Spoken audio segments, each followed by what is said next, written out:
known as Saturnalia, and it had the same meaning behind it, right? So all these holidays that we celebrate, we don't really pay attention to it because we was never taught to pay attention to it or to ask questions about what are we celebrating, right? So if I created a day, right?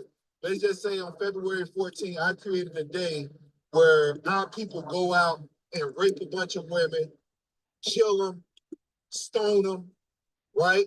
And I pass this origin down to the younger generations and mainstream it, make it mainstream and capitalize, make money off this day. And I named this day the Day of Loving Women. Right.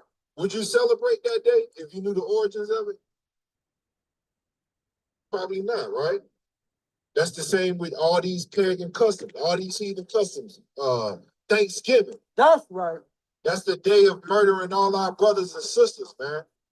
Thanksgiving, they celebrated the destruction of our people. Why do we sit down at the table on Thanksgiving and celebrate the murder or the massacre of our forefathers and foremothers? Why do we do that? Because our enemies done programmed us to follow their system, which is the beast system. Right? Bring that out, King. Galatians 4:8.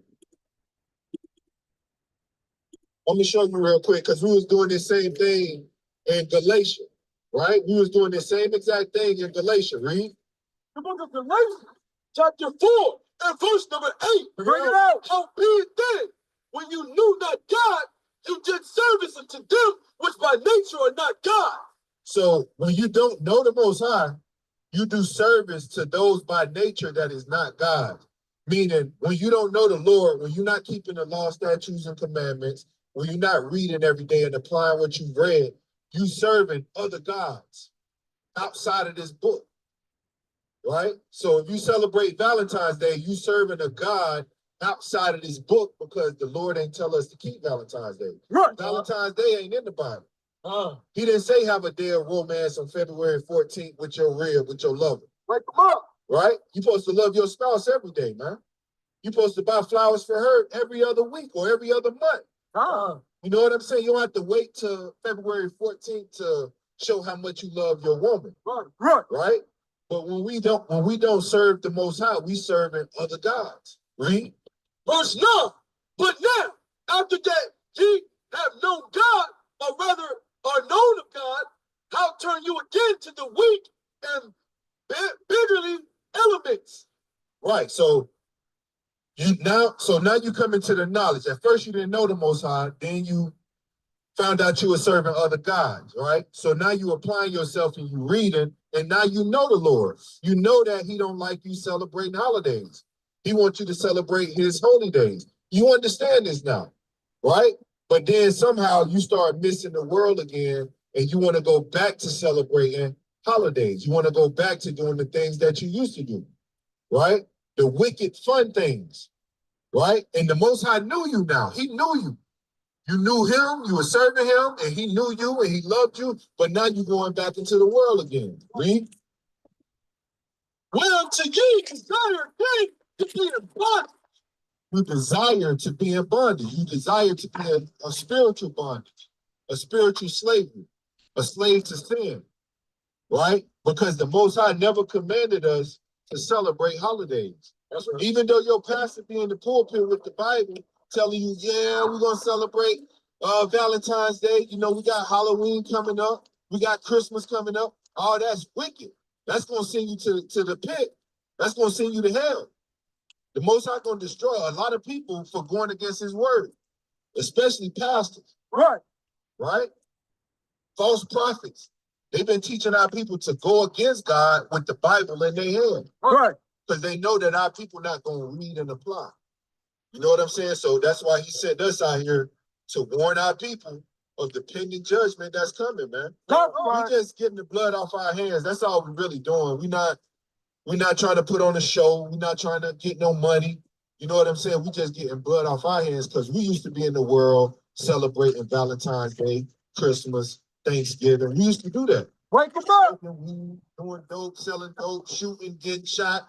You know what I'm saying? We done did that. But when we open up this book and we got the understanding, we know that that was wicked what we was doing. That's right. You know what I'm saying? We put other gods for the Most High. He said, don't put no other gods before me. And when you celebrate Valentine's Day, you putting another God, another power over him. Because that ain't got nothing to do with the Lord. That's right. Right? But yeah, that's it on that, man. Let me get Don, all praises, King. Y'all have a good night, man. Y'all have a good night. Go to Ezekiel 8 and 13. This is Ezekiel chapter 8 and verse number 13. Bring it up. He said also unto me, turn thee yet again, and thou shalt see greater abominations that they do. Then he brought me to the door at the gate of the Lord's house, which was toward the north. And behold, there sat women weeping for Tammuz. Women weeping for Tammuz, man. Read. Then said he unto me, hast thou seen this, O son of man? Right. Turn thee yet again, and thou shalt see greater abominations than these. And he brought me into the inner court of the Lord's house. And behold, at the door of the temple of the Lord, between the porch and the altar, were about 25 men, with their backs toward the temple of the Lord, and their faces toward the east. And they worship the sun toward the east. And they worship the sun. So the Most High is showing Ezekiel all these different abominations that he see in his temple, man. So basically he's in a vessel, right? A body, and he's showing Ezekiel all these different abominations within this body. You know what I'm saying? Our people be wicked as hell, man. Our people worship everything under the sun except the Most High, man. Right. That's facts. The mighty brothers, HOI Las Vegas, bringing it out, attempting to wake up our people. You know what I'm saying? It's like, yeah. And here we are at another Shabbat class. Let's start by saying all praise, honor, and glory to Yahweh Bashem Mashiach Yahushai, name of the Heavenly Father and His only begotten Son, who the world English calls Jesus Christ. Shabbat Shalom. Hope you're enjoying your day of rest. Okay, hopefully it's very peaceful. And with that in mind, Shalom, ma. Shalom, Shalom. We are Shalom. Shalom, Shabbat. King, got a lot to talk about, King, a lot to talk about. You know what I mean? As we live in, you know what I mean, this devil, well, all of them is devils, but this real devil right here is really going to try to infiltrate everything that's said. You know what I mean? I got this book, this new book that we bringing out, Trump and the Mark of the Beast. I got this other book that says Trump and Hitler, the relationship, how close they are. Yeah, this devil Elon Musk talking about he knows the Israelites, who the Israelites, the black Israelites, where Rome, this is Rome again. Yeah, man. This is the real deal right here. This is the real deal. Absolutely, you know. And we are definitely going to talk about it. So everybody, please, you know, get yourself situated, you know, have your Bible, notepads, take notes. Real quick, see, they don't even know what's going on. Check this out real quick. I'm going to just show you one thing people are unaware of what Trump did, right? With your credit report, it's two companies, is it Ecuador or something, that you file with, they check your credit report and give you your credit report. What Trump did, I'm going to tell you what Trump did. There's another company that came in on behalf of the United States or something and sued that company for doing certain things, putting things on your credit report and not getting it taken off, making your credit report lower than what it is. They found that they was doing that. You know what Trump and Elon Musk came in and did? Now, the company that's on the behalf of the people that filed a lawsuit against that company and won it, Trump came in and fired that company, fired all the workers in that company, So now you can't get those stuff. It's going to be harder for you to get that stuff off your credit report because they was being sued and you was going to be able to do something with it. But now Trump came in and fired that company that sued in behalf of the people for the credit report the garbage that they was doing. So now it's going to be harder for you, especially black people, to get their credit improved. This is the underground thing that we don't see what they're doing, man. I'm telling you, they're doing some dirty underground work. Everything that black people have got, they really want to take everything away and make it much harder for you to get loans. You can't complain that it's racist no more. Under them, they're making laws where you can't file a racist act like that. They're making so many laws to stop blacks and minorities. These devils is doing some things, man. I'm telling you. We're just the first 100 days, but not even 100 days, like 2 weeks. But here's the thing: the 2025 Project 25 is supposed to be full effect by the end of March. That's when you really gonna see what's going on, man. And to add on to that, the federal government would had to stop, you know what I mean, massacres from occurring. You know what I'm saying? The federal government walked that Ruby Bridges through the front door. You know, the federal government had to, send National Guards to quell the race riots all throughout America. Now the federal government is encouraging race riots. You know what I mean? So we are definitely in that time period. 10 Tribes is in Guantanamo Bay. You know, like, hey, when is Jacob's Trouble going to start? Well, um, not necessarily by volume, but by sheer number of the 12 tribes, a large majority are in Guantanamo Bay right now. You know what I'm saying? Like I said, not by volume, but it's only 12 tribes, right?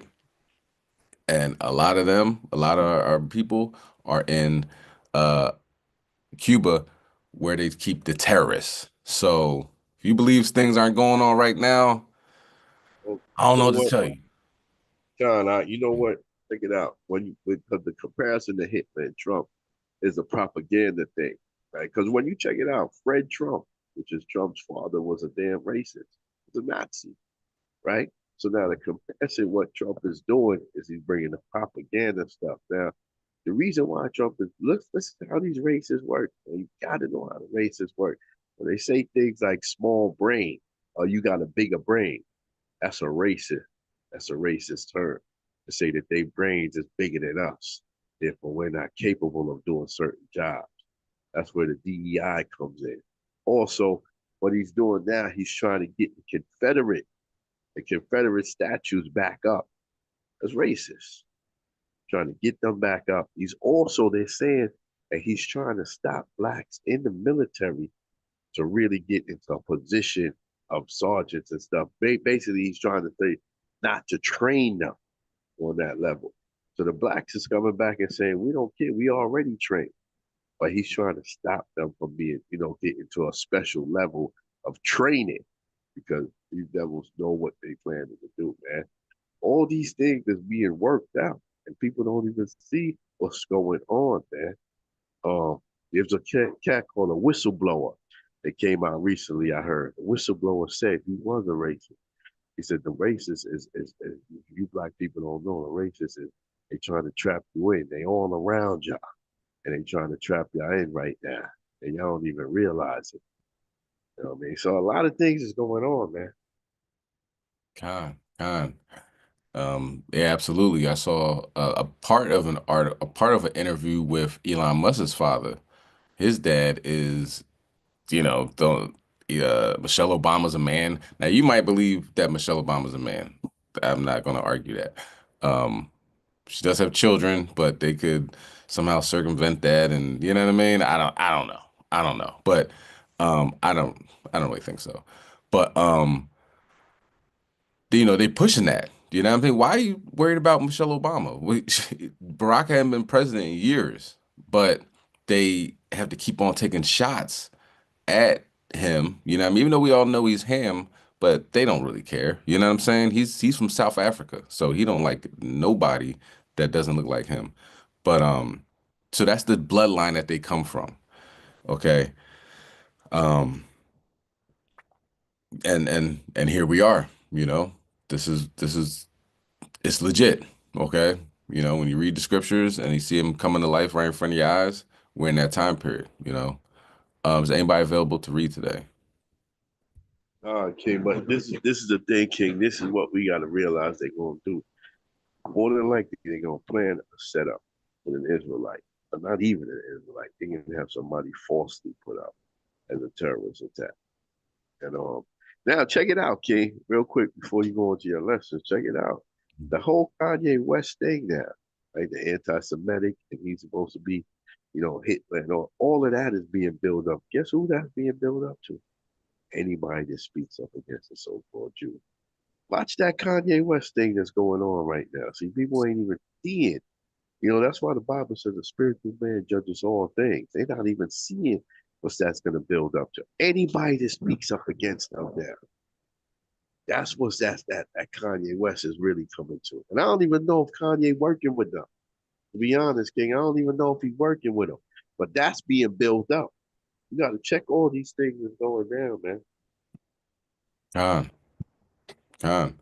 Um, Recently, some Amalekite came out and said, "Oh well, I got a tape with you on it." Do you know what I'm saying? Engaged in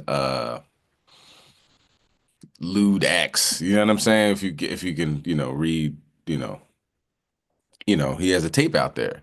So and the guy's like, "Oh, you think you don't like all Jewish people, huh? Well, guess what? This Jewish guy has a tape on you." So they are like Epstein's, you know what I'm saying? He's an Epstein guy that, get you in a compromising situation, film it and save it just in case, you start going left or going right.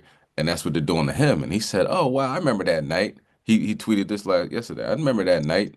Um, I can't wait to see that tape again." You know what I'm saying? So, that's how they get people compromised. They get them, you know, maybe doped up or drunk or whatever, and then, you know, have them engaged in that type of activity. It's like that type of activities, and then say, "Oh, I got you now. You do what I say, or I'm gonna release this tape." And that's what Jeffrey Epstein did to a lot of people until they killed him. And this guy just, you know, jumps right on the board because this is what they do. So, absolutely, definitely, looking like, everything's gearing up, everything's going, and you have Snoop, the Gabar Osh was bringing out Snoop on that commercial with Tom Brady, like, I hate you because you look like that, I hate the way you talk." And he said, "Hey man, why we stop hating each other? Snoop, you are a Crip, okay? I don't believe you have been repented, not in my eyes, you know what I'm saying? Anything I seen what you kind of did outwardly, and you're kind of still doing things like that. So I don't see that. You know what I mean? So but now he's the face for stopping hate. Um and not saying everybody's going, "Oh, I'm a Crip, man." Da, da, da. Listen, man, the stuff that Snoop was doing, and the stuff that he's rapped about, it brought a lot of people down. Like he was involved in that gangster rap generation, and it is what it is. But I don't think he's the face of somebody that should be, talking about anti-Semitism and all that. But he is, and Lucky King. that's talking about us. Khan, go ahead. Yeah, the crazy thing is with AI now, AI could put you in a lot of positions that you were never in as well. And let's just say somebody bring out a video. Oh, you were at the Diddy party. Yeah, you were at the Diddy party, but maybe you didn't do what they said. Or doesn't even have to be a Diddy party. I'm just using as an example. You could literally create videos in AI now with people's faces on it and put it out there like they did this. You could put them out there saying some outlandish stuff in their voice, their face. And now it's you to say, "No, that's not really me." Who is going to believe you? right? This is how crazy AI is with the voices, with the images, with the photos. Who's going to believe you? It's now he said, she said, they against them, you against everybody else to prove it wasn't you. And it becomes, almost impossible. And also, if they're on that level of cloning, that's another piece to it as well. You can literally have your clone, they can literally have your clone doing some crazy stuff, right? Like everybody talked about Jamie Foxx, or that he's a clone because he had a tattoo behind his head before he went into the hospital and all of that stuff. And then they pulled up in some location and there was no tattoo. It's like, okay, that's a kind of hard thing to kind of explain. Although Jamie Foxx went on stage and done some comedy show saying, yeah, everybody's saying I'm a clone. I ain't no clone. You can't clone this. But what happened with that tattoo, Jamie? What's going on there? you know? So it's a lot of stuff AI can do. There's a lot of stuff they've been cloning since the 70s. And a lot of people, I think even earlier than that. But yeah, it's a lot of questions that you can't answer if they put your clone in a certain situation, or even clone on top of AI and collaboration with all of these technologies, man. Yeah, man. I remember Dolly the sheep. They told everybody like, yeah, we can clone anybody we want. And also, excellent point. And also, that's when they told us that. Like you said, that goes further back than that. And Patrick Mahone, after his loss, the defeat to the Philadelphia Eagles, they have an AI of him just like talking crazy, like, you know what I mean? And, if you didn't know any better, it sounds like him, looks like him. It's like a little glitch every now and then, but you'd be looking like, wow, is he allowed to say that in front of the cameras? If you don't know no better, you believe it, So, yeah, don't believe the hype, anything that comes out, the technology is unbelievable, and it's only replicating itself, you know. Um, So let's get started, y'all. Um, Shalom King. Let's start with Matthew 13 and 13.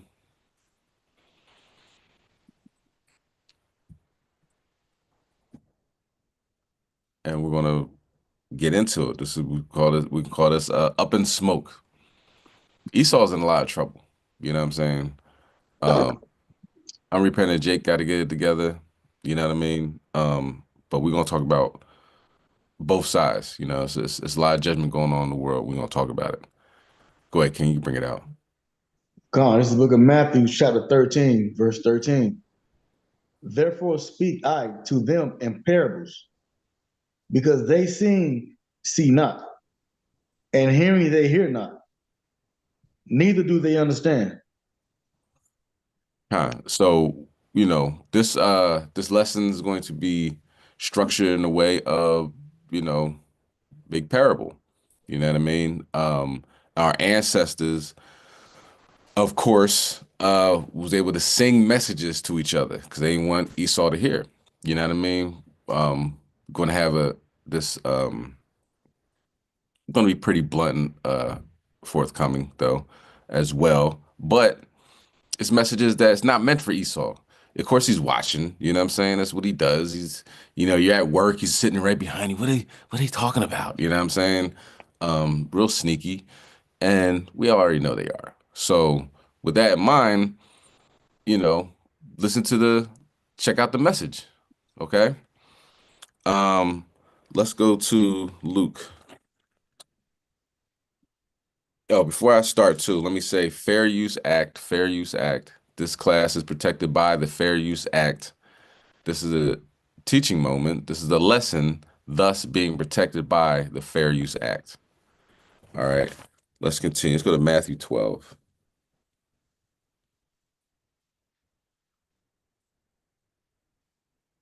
Now, of course, I'm gonna start off top with some, what you consider off the wall type things, but as you have read, I'm sure, in Daniel, you know what I mean, says knowledge is going to be increased. So let's increase some knowledge. All right. Let's go to Luke chapter 12 and 49.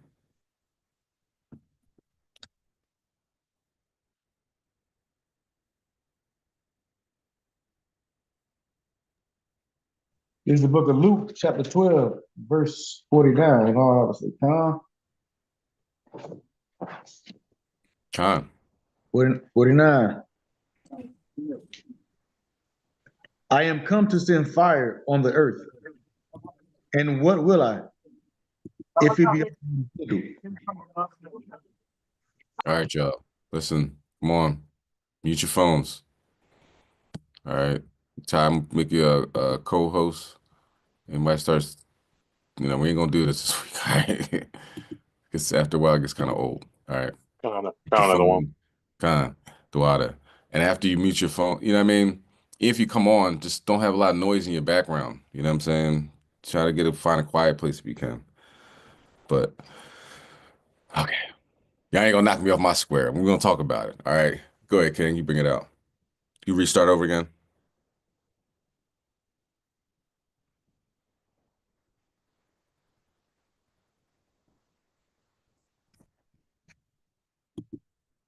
You're out. I think you're on. You might be on mute now. Salaki, I will. God. Luke 12, 49. I am come to send fire on the earth. And what will I? If it be already kindled. So Yahushua is coming back. He's going to destroy this place, thermonuclear destruction. You know what I mean? But we're going to play our part until he gets here. Okay. We're not going to be sitting on the couch, twiddling our thumbs, waiting on Jesus to return. This is an action. All right. This is a call to action. It says the saints shall take the kingdom, not sit back and wait for things to happen. They're going to make things happen. And how do you make things happen? Do you pop the trunk? Do you grab the gat? Do you know what I'm saying? You let them have it? You know what I'm saying? Do you spin the block? No, you ain't got to do none of that. Okay. Because this is very spiritual. This is a spiritual war until it gets physical. Almost got physical in Ohio, right? They showed up and had their guns and everything like that, but you got guns, we got guns too. They came out the jets, you know what I mean? Or down the block, they said that's Lincoln Heights. You don't mess with Lincoln Heights. I believe that's what it's called, Lincoln Heights. But they was ready, Jake smoking his blunt, you know what I mean? He was about to smoke on a Edomite pack, you know what I mean? But the cops were there and the cops were pushing Jake back, ironically enough. But they're the ones that came in their neighborhood with Nazi signs. So it's going to get physical. All right. That's something that's prophesied to happen. Right now, we're in a spiritual war. And if we don't have the ammunition, we don't have the tools, we're going to lose the spiritual war. And we're going to talk about how to not only talk to the Most High, but also, how to talk to the Most High. How do you listen to the Most High? You know what I mean? The scriptures is the word of God. Okay. But how do you sit back and listen to the things that the Most High God will show you is going to happen in the future, what you should be doing, all that good stuff? We're going to talk about it. Let's begin. Let's go to Proverbs chapter 10 and verse 23. So off top with the videos, starting off on some mind-boggling, never heard that happen before, this guy's crazy type video. And that's fine. You know what I mean? Just because somebody's crazy doesn't mean they're not right. Okay.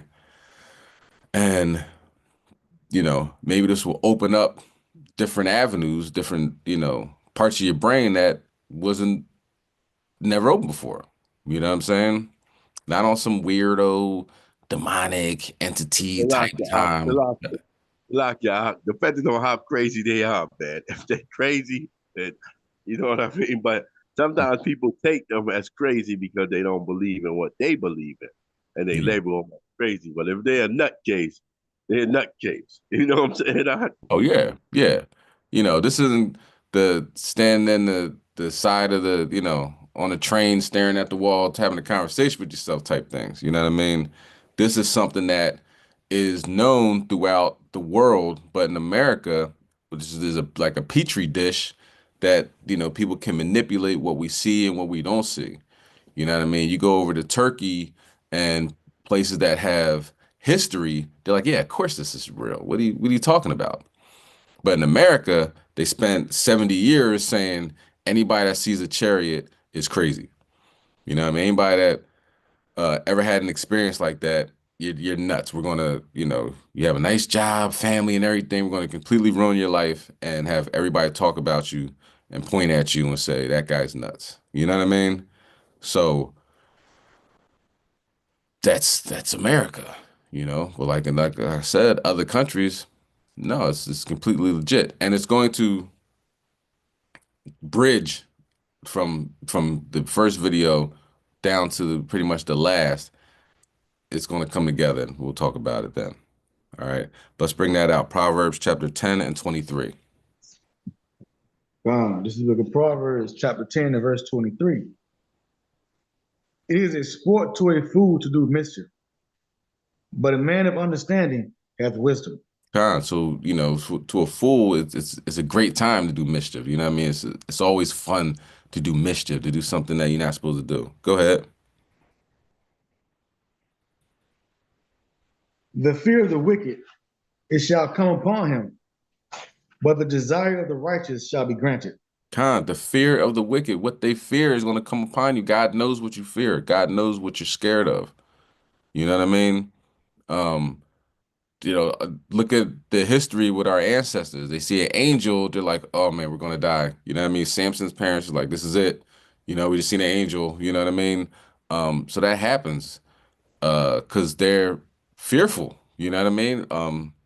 Very powerful beings. It's something that you know, more than likely haven't seen before. If you have, it's a once in a lifetime experience for the most part.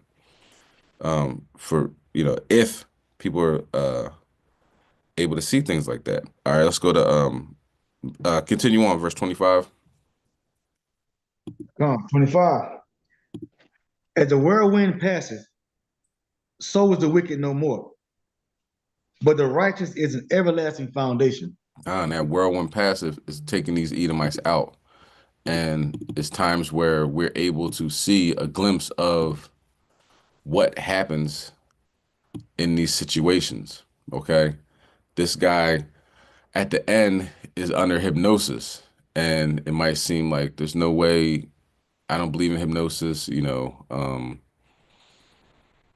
I don't know. You know what I mean? Whatever you might say, but that doesn't mean it's not true. Okay. And the stuff that happens to him has been documented.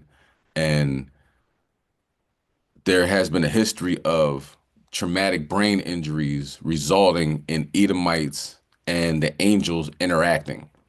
You know, like with this particular guy, I believe, you know, they like lost his VA records. You know what I'm saying? He went in there like, yo, you know, my head's gone. I can't work ever again. Da da da. You know, and let me go to VA. Like, oh well, we have that. You were never even in the army. You know what I'm saying? Because you know they didn't want this stuff to get out because America wants America. I mean, America wants the world to think they're the toughest people in the world. But when Yahweh Shema Shai can utterly destroy your military, right? Have a Black Hawk helicopter go into a plane, have a F-35 fall from the sky in Alaska, have another plane fall from the sky recently, a military plane in San Diego. These are $1 million jets and helicopters. You know what I'm saying? And he's toying with them. Okay, so we're gonna watch this. This is King, King. You hear me out? Con. This is why the Most High tells you that his confidence shall be rooted out of him. You know? That's why the Most High tells you in Obadiah, he's a proud man. But the Most High says he has destroyed the wisdom of Esau. See, everybody thinks this man's so smart. His wisdom is being destroyed now. You see what I'm saying? He's making bad moves, right? He said he went in here with this tough talk about how he's gonna get the Middle East back. From what I hear, I think it's today. If they don't release the hostage, the prime minister said that the war is back on and the ceasefire is broken. See what I'm saying? So what is he really doing?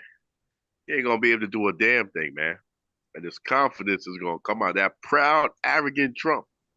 Trust me, his confidence is gonna be broken by the Hamashiach Yahushua. Con.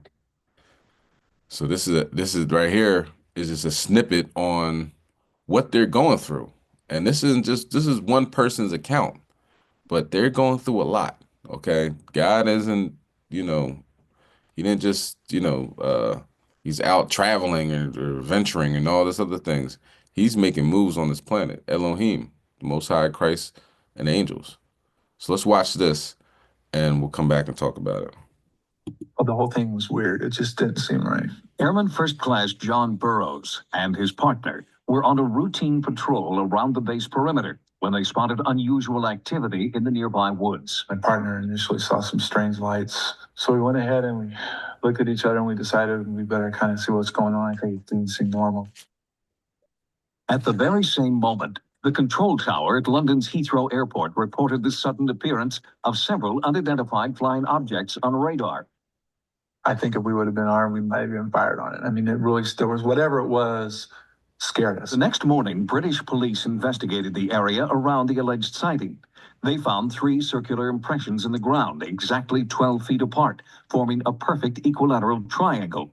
The surrounding trees had been damaged. It looked like something had landed there, came straight down through the trees, and rested long enough to leave 3-4 inch indentations in the ground. I was kind of hoping we'd go out there and we wouldn't find anything. And we just, it'd be like, because if you can't explain it, it bothers you. The next night, strange lights were reported again. Deputy Base Commander Colonel Charles Halt quickly assembled a special investigative team to search the woods. Colonel Halt and his team not only witnessed the light phenomena, but they were also able to document their sightings on film and audio tape. Listen to part of Halt's recording at the scene.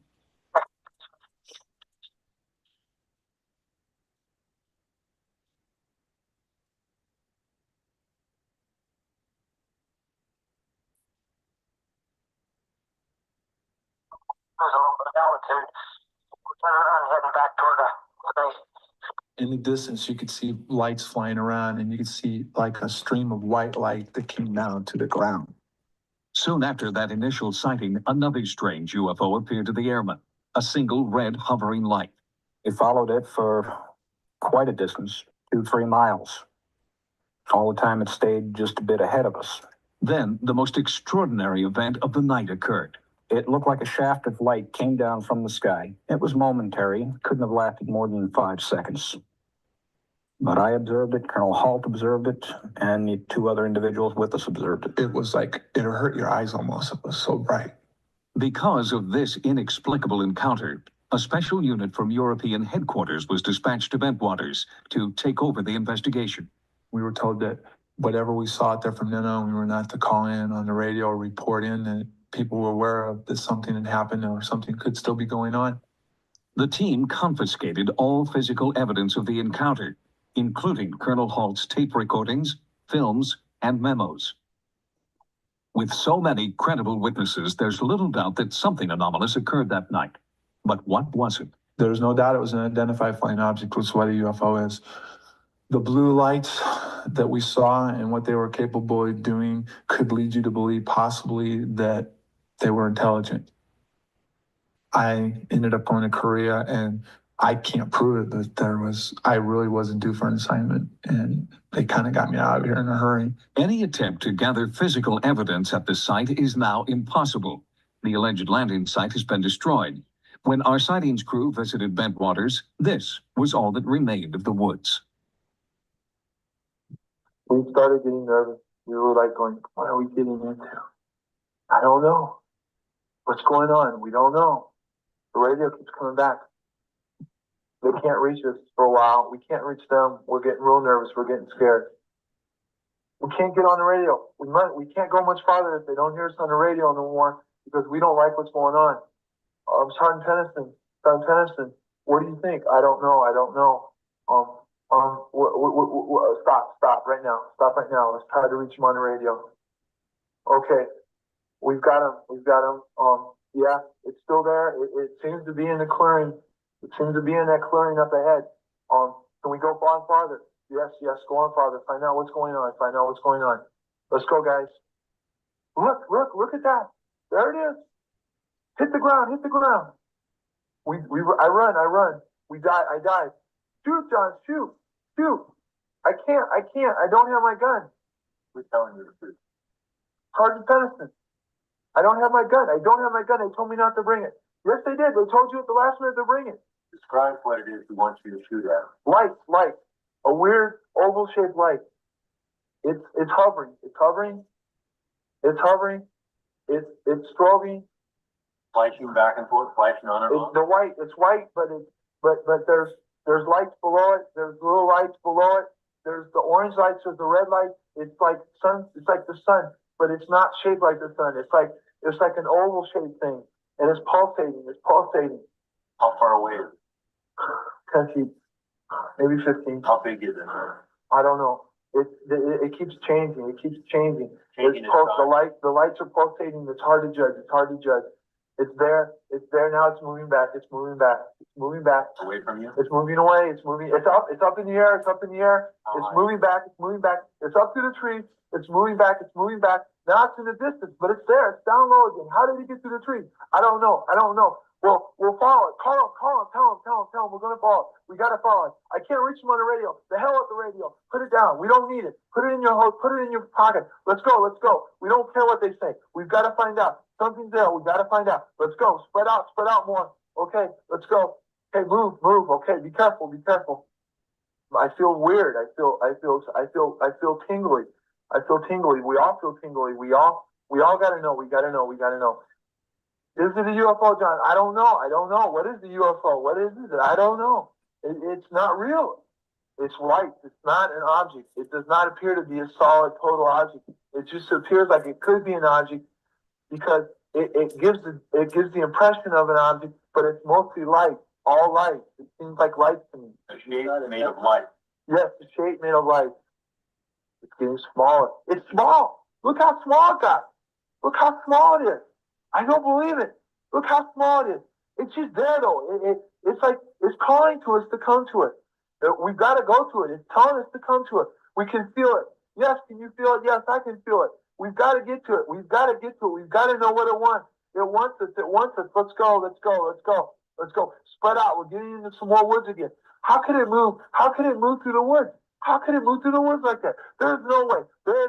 Nothing can move through the woods like that. There is absolutely no way. There's no trees being knocked out. But it's in the woods. Look at this. It's in the woods. It's moving up and down. Look at this. Sergeant Tennyson, should we keep going? Yes, we should. I agree. Are you okay over there? Yeah, I'm fine.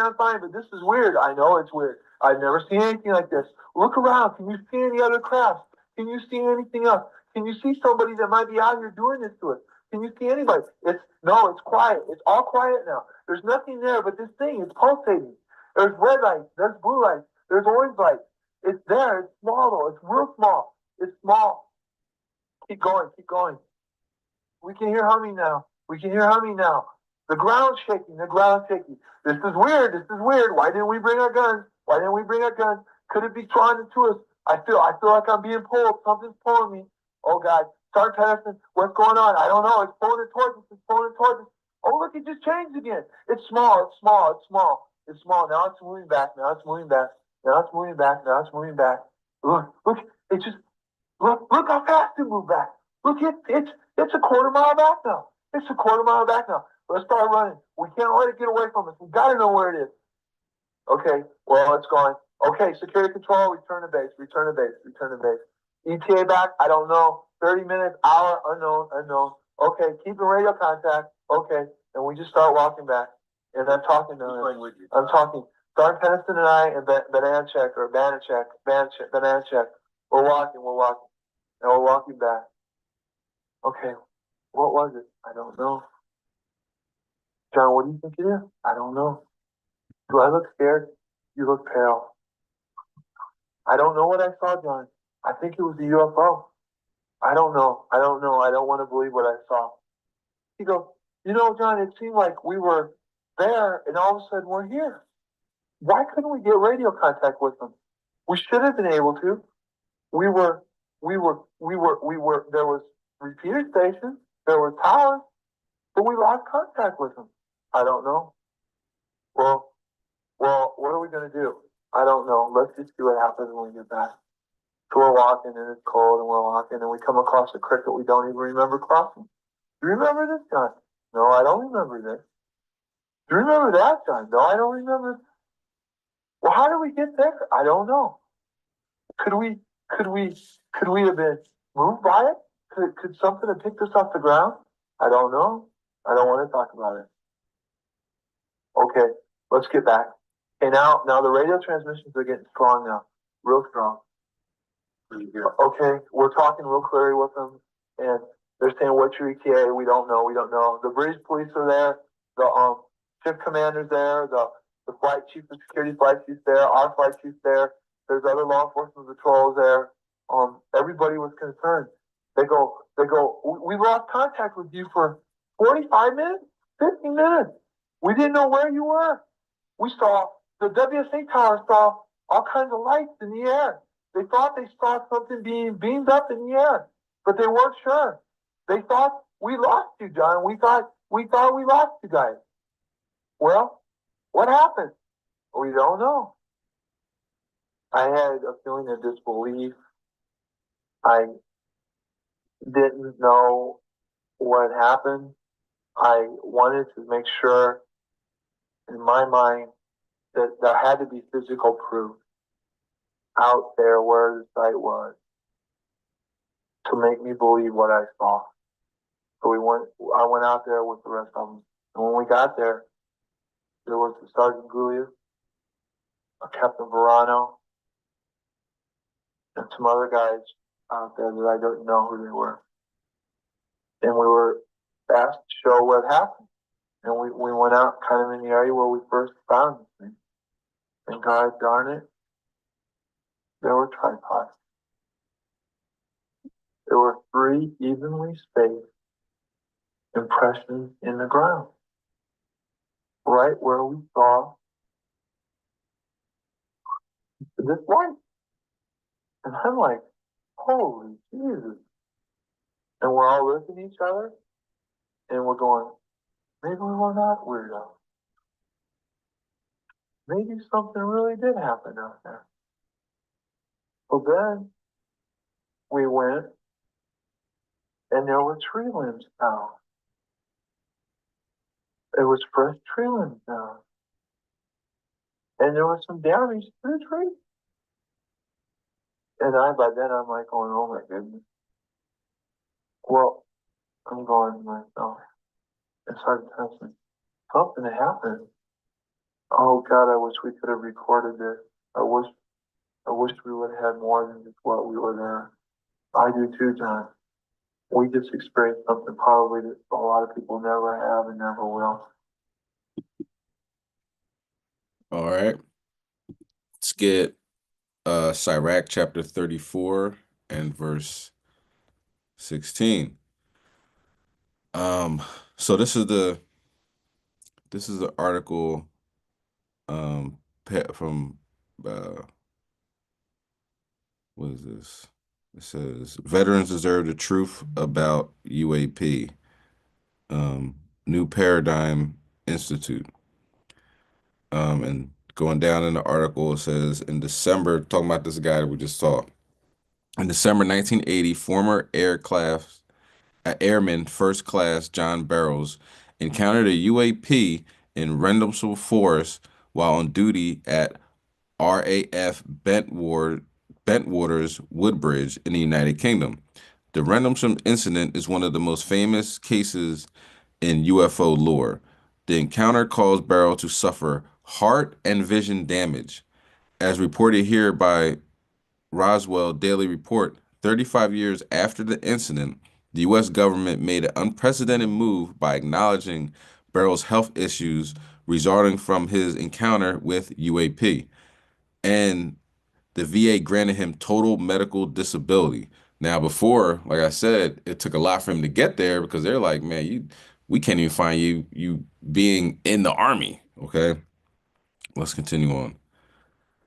More specifically, Barrow's heart and vision in, uh, injuries were a result of broadband non-ionizing electromagnetic radiation linked to cardiac and neurological injuries.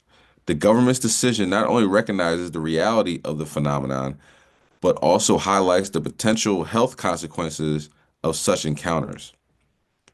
It goes on to say, our veterans always deserve the truth from our government, especially the service of the nation, to observe to adverse psychological and physiological and psychological impacts.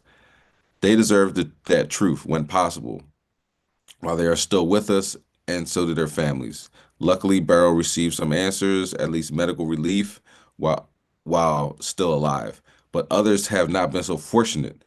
And and if the truth can't be told while they live, then the family should at least learn the truth. Their loved one is gone. So it goes on, but just, little background, this guy's not just some random person that got in front of a camera. This incident really happens, well documented, and eventually the government Relax, had to say, uh, relax. That's all I gotta do. Say I see a UFO to get some disability, man. I don't know, I don't know, I don't know if it's easy like that. I'm with that. I'm with that. God, God, because they were trying to say that he wasn't even in the army at one point in time. So they definitely attempt to silence parts like this, and this isn't really we say like common knowledge.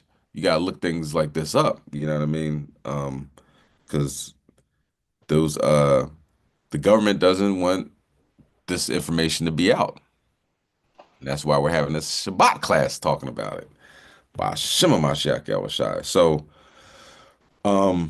if you're like, weary about it, I don't know if it's true, this, that, and third, definitely do your research because scriptures back this up.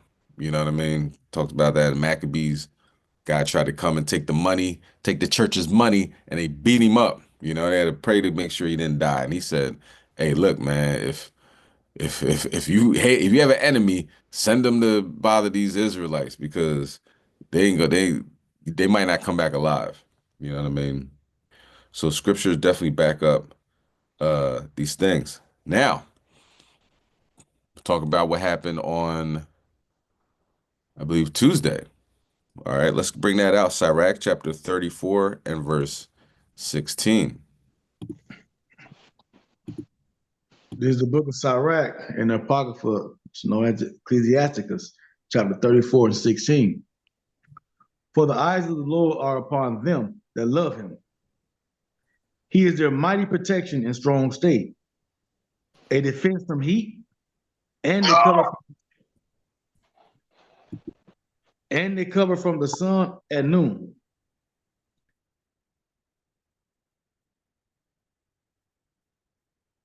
Go ahead, King.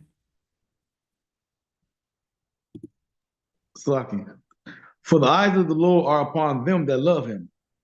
He is their mighty protection and strong state, a defense from heat, and a cover from the sun at noon, a preservation from stumbling, and an help from falling.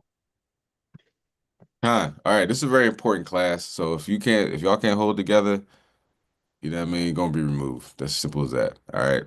For everybody else, you know what I mean? We ain't gonna have that. So look, the eyes of the Lord are the angels, right? Um, where it says, the eyes of the Lord are upon them that love him. How do you love the Most High? You gotta follow the law, statutes, commandments, right? Very important. He's protection, a strong stay, defense from heat, a cover, you know what I mean? And to preserve you from stumbling and to help you from falling, right? To help from falling. So the Most High got your back. What we gotta do? Follow the law, statutes, commandments. So I took a trip down to Florida on Tuesday. And as I'm in the airplane, I look out, and what do you think I see? You guessed it. All right. So let's play the video, and you let me know. Now, the first video, I don't think I looked down so you see where we're at. We're above the clouds. You know what I'm saying? We're above the clouds. So these aren't stars, satellites, drones, or whatever you want to call it. It's very difficult to you know, to oh well, it might be this, it might be that. Nah, not really. Okay. Well, let's play the video.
Okay. And um it's gonna come out. Maybe, I don't know if Esau's ever gonna actually say it, you know what I mean? Esau, Edomites being in power. But, pilots have been saying that, and, you know, some people just dismiss it like they don't know what they're talking about. But they've been in the sky, you know what I mean? They know what it is and what it's not. Um, but they be knocking things out the sky, you know? But if we are following the law, statutes, commandments as we should, then they're your protection. Okay. It's not gonna be, not be lukewarm. You know what I mean? One or the other. These things, falling out the sky, these places falling out the sky are unbelievable. I mean, Slovakia video didn't show. What's that?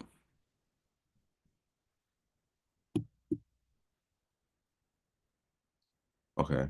Um, let's get First Peter 3 and 12.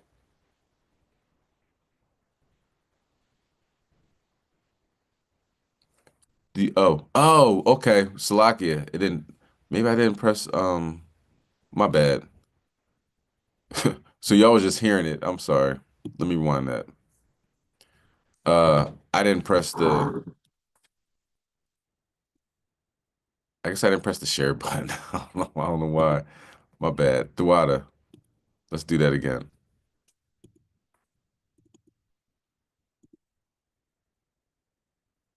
Okay, here we go.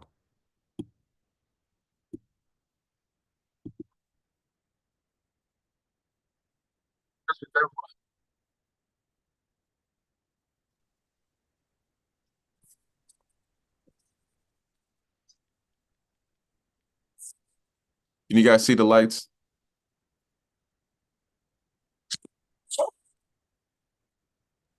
Gone. Con. Okay.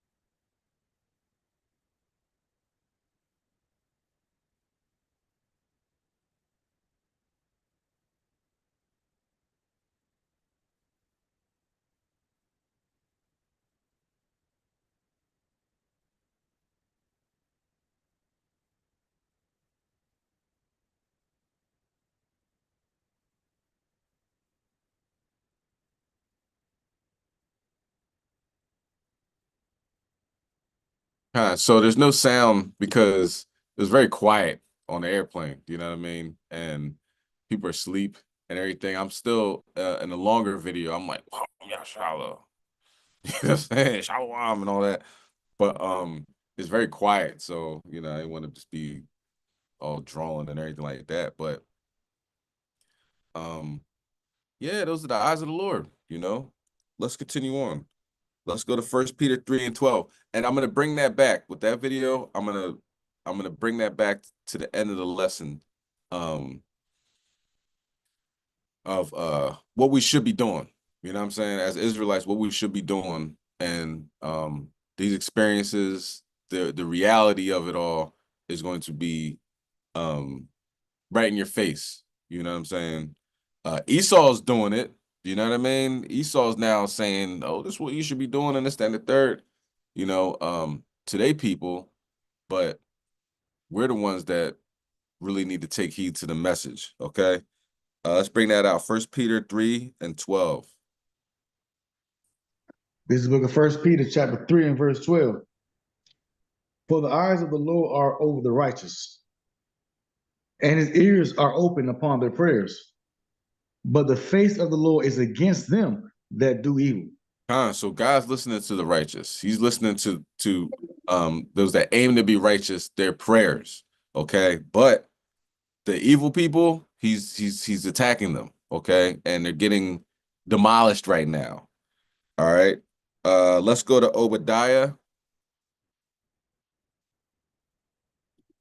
chapter 1. Obviously chapter 1. But and we'll start at verse 9.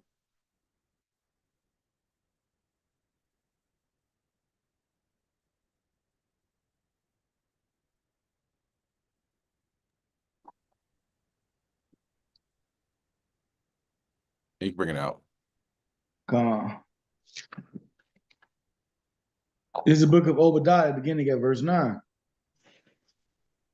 And thy mighty men, O Teman, shall be dismayed, to the end that every one of the mount of Esau may be cut off by slaughter. Mighty men are getting destroyed. Okay, go ahead. Verse 10. For thy violence against thy brother Jacob, shame shall cover thee, and thou shalt be cut off forever. So let's look at what the Most High is doing to them right now. This evening, the images coming in, the U.S. military jet crashing, plunging into the San Diego Bay, nearly crashing into a neighborhood. The pilots then rescued by boat. Here's our chief national affairs correspondent, Matt Gupp. Tonight, this is the moment a Navy jet falls out of the sky off the coast of California, narrowly missing a residential neighborhood, crashing into the San Diego Bay. Watch again as this video captures the jet barreling towards the water. Around 10:15 a.m., the Navy's sophisticated EA-18 Growler was close to landing at the naval base when the plane started to go down. They advised that it did land in the water. There's Navy boats now searching the water. Just manager requesting a dive team response.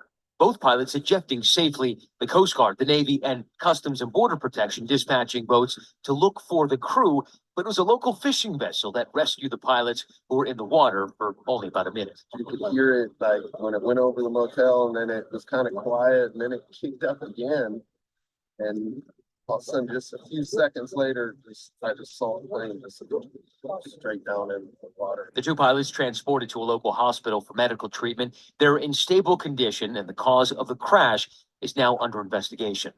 The pilots making a split-second decision to eject from that aircraft just a short distance from a densely populated neighborhood. If this aircraft had continued on even a second more, it could have hit Shelter Island or flown into a populated neighborhood in Point Loma. Very, very close to a tragedy. Tonight, crews seen working to contain the debris field lining the crash site with those orange booms. Anytime there's an aircraft accident like this, there is a little bit of a concern about the maritime environmental impact. And David, we were told that the weather with poor visibility and rain at the time will certainly be a factor that's investigated. And aviation experts say they can't stress enough the importance of, had those pilots pulled that ejection just a fraction of a second later, that plane might have continued into that densely populated neighborhood, possibly causing a horrific tragedy. David. Yeah, the timing of that was everything. Matt Guppin live in California. Thanks, Matt. Okay.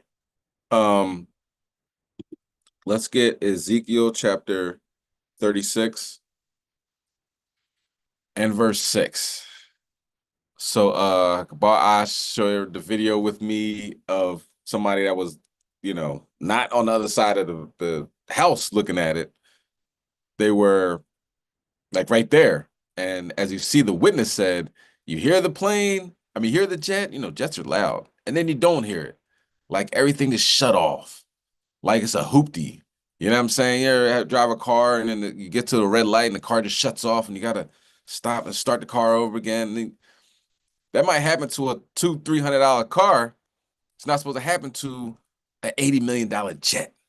Okay, shouldn't just be stopping in the middle of in the middle of the sky. Same thing like it happened in Philadelphia. It just stopped and just dropped down. Same thing happened in Alaska. Just stopped and dropped down. Why is this happening? These are $100 million pieces of equipment.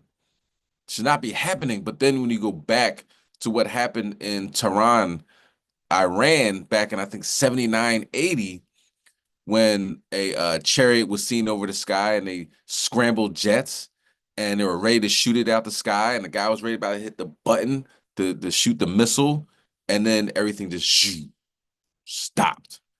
And it was certain death. He's fallen from thousands of feet in the sky. But then when the chariot left, it started up again. So he was able to get the jet moving, and he didn't crash. It seems like now they're not allowing the jets to start moving again. They're just stopping in the sky and falling. And this is the time that was written about in the scriptures, that the Archangel Michael will stand up and fight against the devil and his angels, with these Edomites and their pilots, and they're not going to find their place anymore in heaven. How many times is a plane going to crash before they ground all flights? Check this out. This is how they tied up. That would destroy the whole economic system. If they telling people that they're being attacked by UFOs and planes, nobody's going to fly. That destroys your whole economic system, because you don't got no tourists going to no cities. The hotels ain't getting business. The shows, it's destroy it. It would just collapse your whole system instantly. So they can't tell people that the chariots. And let me get one scripture. Let me get Haggai 2 and 22, King, real quick. They can't tell that the chariots is knocking out their plane. They can't. They would never be able to do that. And that's a good possibility it is, because the Lord said he was going to do that in the last days, right? Somebody read Haggai 2 and 22 real quick.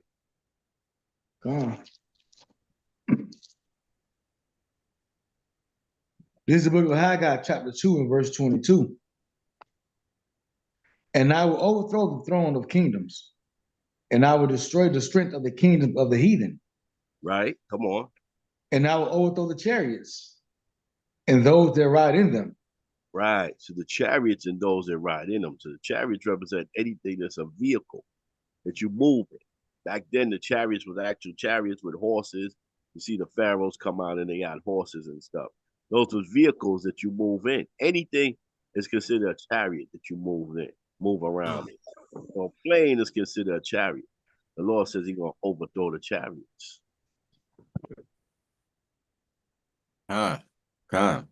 So, absolutely. I don't think they're actually going to say anything, but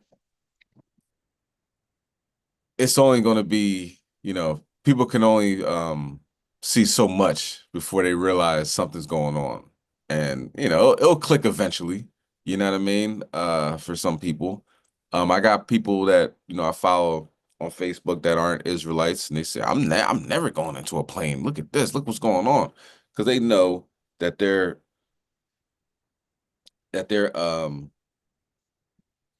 not doing what God commands them to do. So they're fearful of these things. You know what I mean? But like you came, but see, that's not faith either. Because that was when Peter was on on the boat, and Yahweh Shai quiet the storm. He said, I got control over that. So you think that the Lord don't know you on that plane? He's going to, well, if he crash you and you on the plane, you must be wicked too. You know what I mean? He knows you on the plane. He knows everything. So that's people, they gotta check their fate. Con, the people I'm talking about aren't Israelites. They're, like Christian or whatever, or God knows my heart type people. So they're seeing these plane crashes and realizing something's going on. They don't know the scriptures like we know the scriptures, but they realize that I don't think I want to ride on a plane anymore. So that's just a microcosm of people that don't know what's going on, no, but know something's happening. Let's get Ezekiel 36. And verse Salash, them Christians, they weak Christians too, because the Christians, they deceive themselves, but they say, God got me, Jesus got me. I ride the plane, my Lord got me. My Jesus gonna take care of me. That's what the Christians, even though they don't know what the hell they talking about, but that's what they say. You know what I mean? So it just, it comes down to a lot of people just scary. I'll be honest. Yeah, another passenger plane fall out of the sky, and then somebody's going to have a town hall meeting about what is going on. Let's bring that out. Ezekiel 36 and verse 6. God, this is the book of Ezekiel, chapter 36 and verse 6. Prophecy, therefore, concerning the land of Israel, and say unto the mountains, and to the hills, to the rivers, and to the valleys, thus says the Lord God, behold, I have spoken in my jealousy and in my fury, because ye have borne the shame of the heathen. The shame of the heathen, the disrespect, the despised. You know what I mean? We born the shame of the heathen. Go ahead. Therefore, thus says the Lord God, I have lifted up my hand. Surely the heathen that are about you, they shall bear their shame. So now they're going to have to get disrespected. Now they're going to have to get despised. You know what I'm talking about? So let's go to let's see. Let's go to Psalm chapter. Let's talk about that, bearing the shame of the heathen. Let's go to Psalm chapter let's see.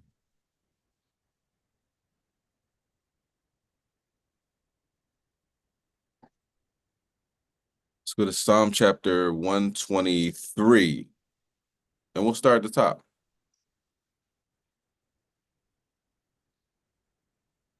This is the book of Psalms, chapter 1. Flocking.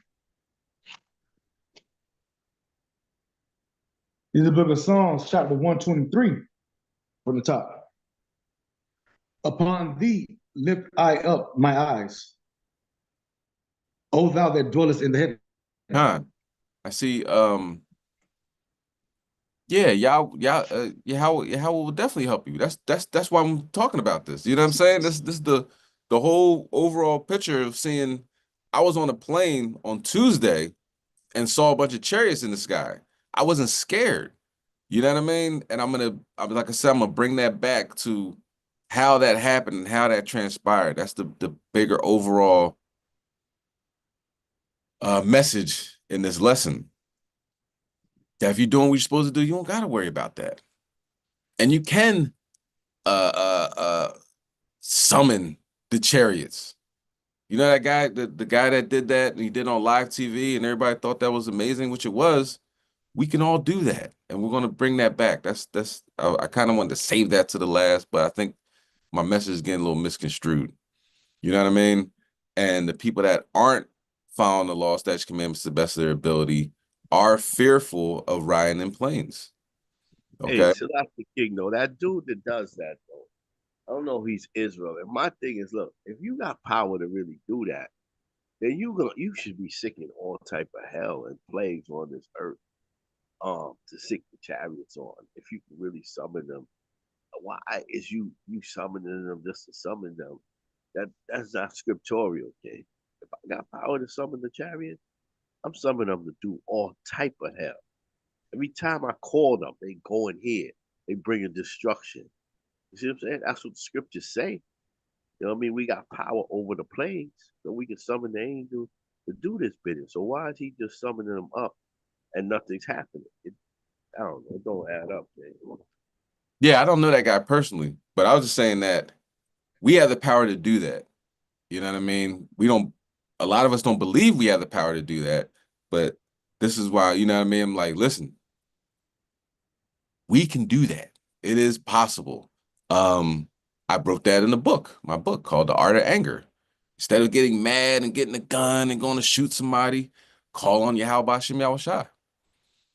And terrible things will happen. You know what I'm saying? To the people. So that it is legit. All right, let's go back to Psalm 123 and verse Shalom. third verse. Shalom. Shalom, shalom, shalom, Shabbat shalom. Shalom. Shalom. Yabashma Shabakata. Shalom. Salaki, Yahaba Shima Shabakata. My voice a little cracked from camp last night. Just want to come on and greet the class. Hope everybody's well. Shabbat shalom. Hope all is well. Good lesson as usual, Kasaja. But the guy you're talking about is he calls himself Prophet Yahweh or something like that, and he would they claim he had the power to summon the chariots. You know, through the spirit and power of Yahweh Bashim Mashiach Yahushua, we can have all kinds of power. But like Elder Terah was saying, if you could summon the chariots, damn it, summon them to do some destruction. You know what I'm saying? Like I said, I don't know that guy. I don't know if, he just kind of disappeared. I don't know what happened to him. But anybody remember Real TV? He was actually on there, displaying the power that he can summon chariots. They actually videotaped him and everything. He claimed to be, I think he said he was Israel. He's Prophet Yahweh and whatever the case may be. But any power, like Kassad just said, man, instead of getting a gun or this and that, use the power of the Most High. And anytime an enemy or Esau, the other nations, whatever, if you're going to pray and try to summon that power up, pray for, mercy and deliverance, and then pray for wrath and judgment upon this system and the wicked. You don't have to grab that gun. You don't have to, take matters into your own hands. You can summon the power of the Most High to bring the wrath and destruction on this society. I remember we used to pray in front of the Catholic Church, which we need to start back doing that. And the Most High would just bring all kinds of damn wrath and destruction upon that Catholic Church and upon just different stuff. Stuff would happen everywhere. And we was like, damn, you can tap into that power. Israel got to have more faith. You know what I'm saying? But a lot of times we don't have that faith for it. A lot of times it's things that we can call on the Most High for and he can make happen. We just got to have that faith. As far as the planes, people going to fly. People are scared of flying without planes falling out the sky. People going to fly. Some people not going to fly. But recently I have even heard Israelites in the truth saying they're not going to fly. And I'm like, brother, where's your faith at? Sister, where's your faith at?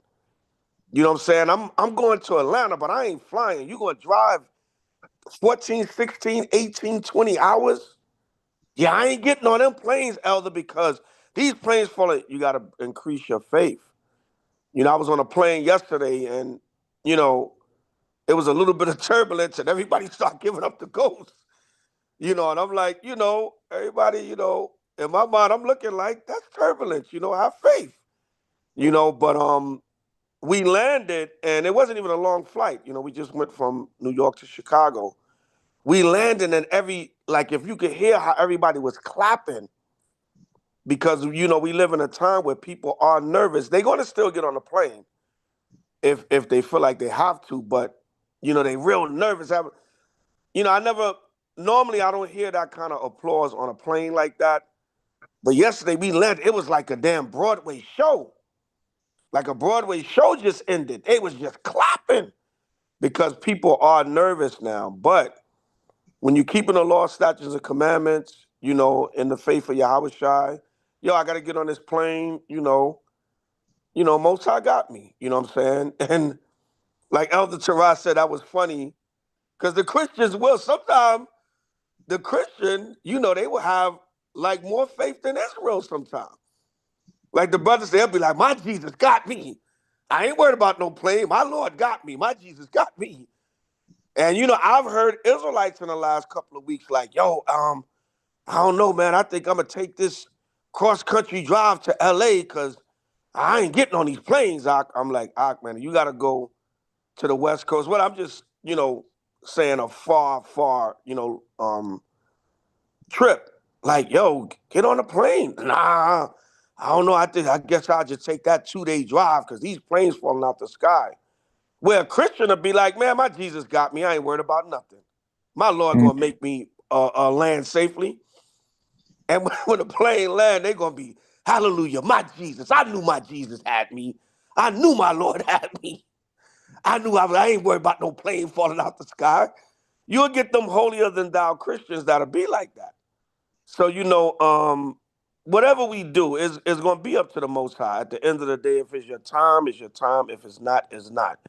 If you're doing right by the Most High and keeping these commandments, there's no worries. You know, you got to have faith. Hebrews, the 11th chapter.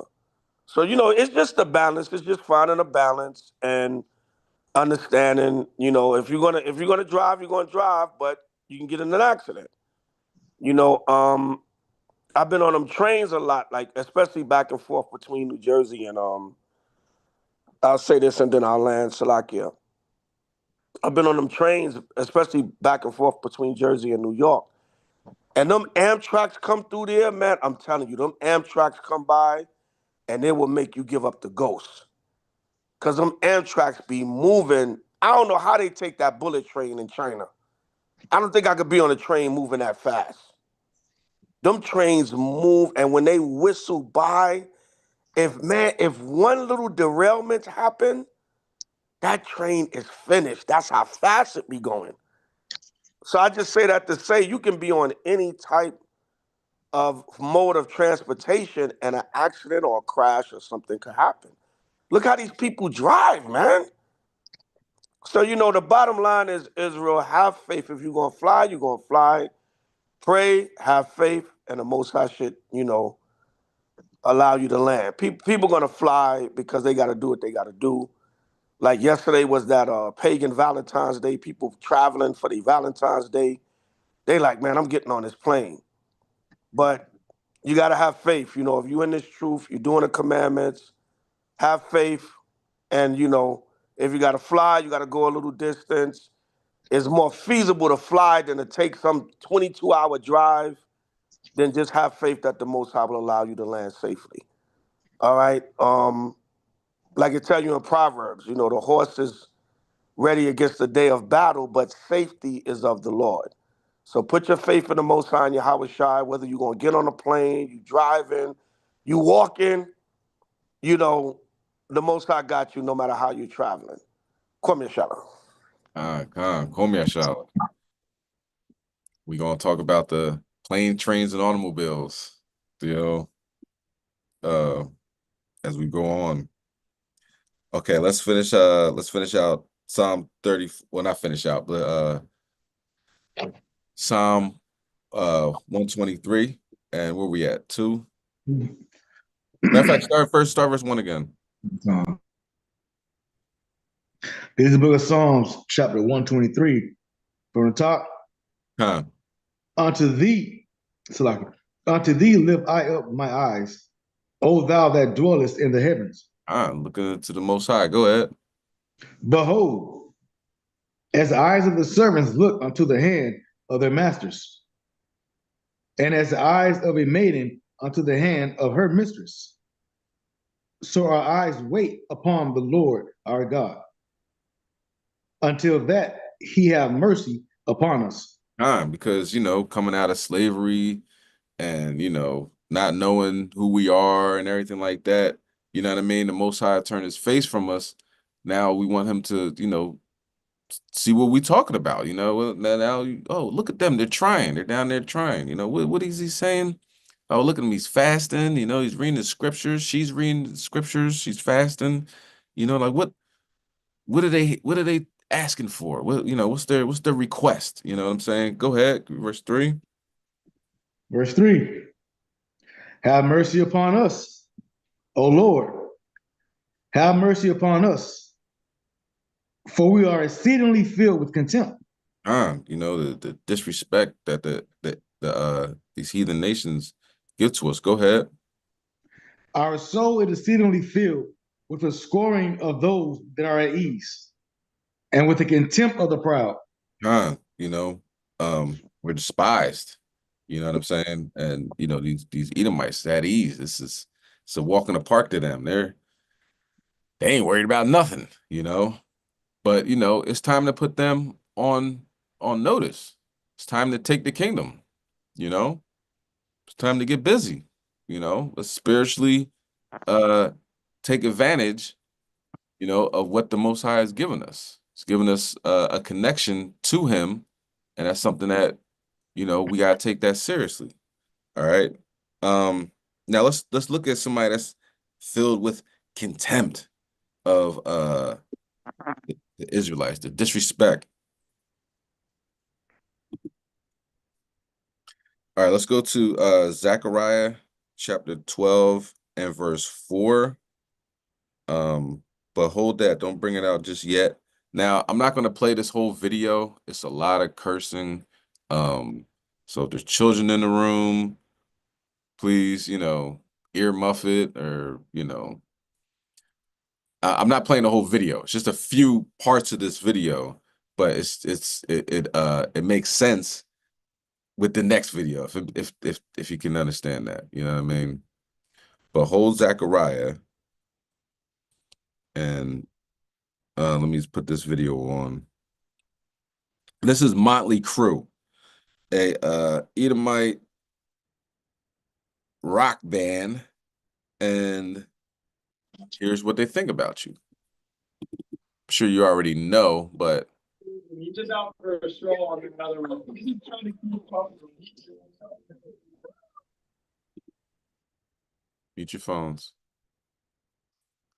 Mute your phones. All right. I'm just going to play. So it says Motley Crue start a race war, right? It's about a minute-long video, but he just starts cussing, and it's a black security guard. Jake is a security guard, and he's saying, look at this guy, he's pushing people around. Jake is doing his job, right? You're a security guard, unless you want people hopping up on the stage and hitting you with a chair or stabbing you or something, then maybe you should let him do his job. But he's saying, look at this guy, look at this nanger, you know what I mean? So just want to play just a little part of that. Would like to I try to get past the curse words as best as possible. But let's play it.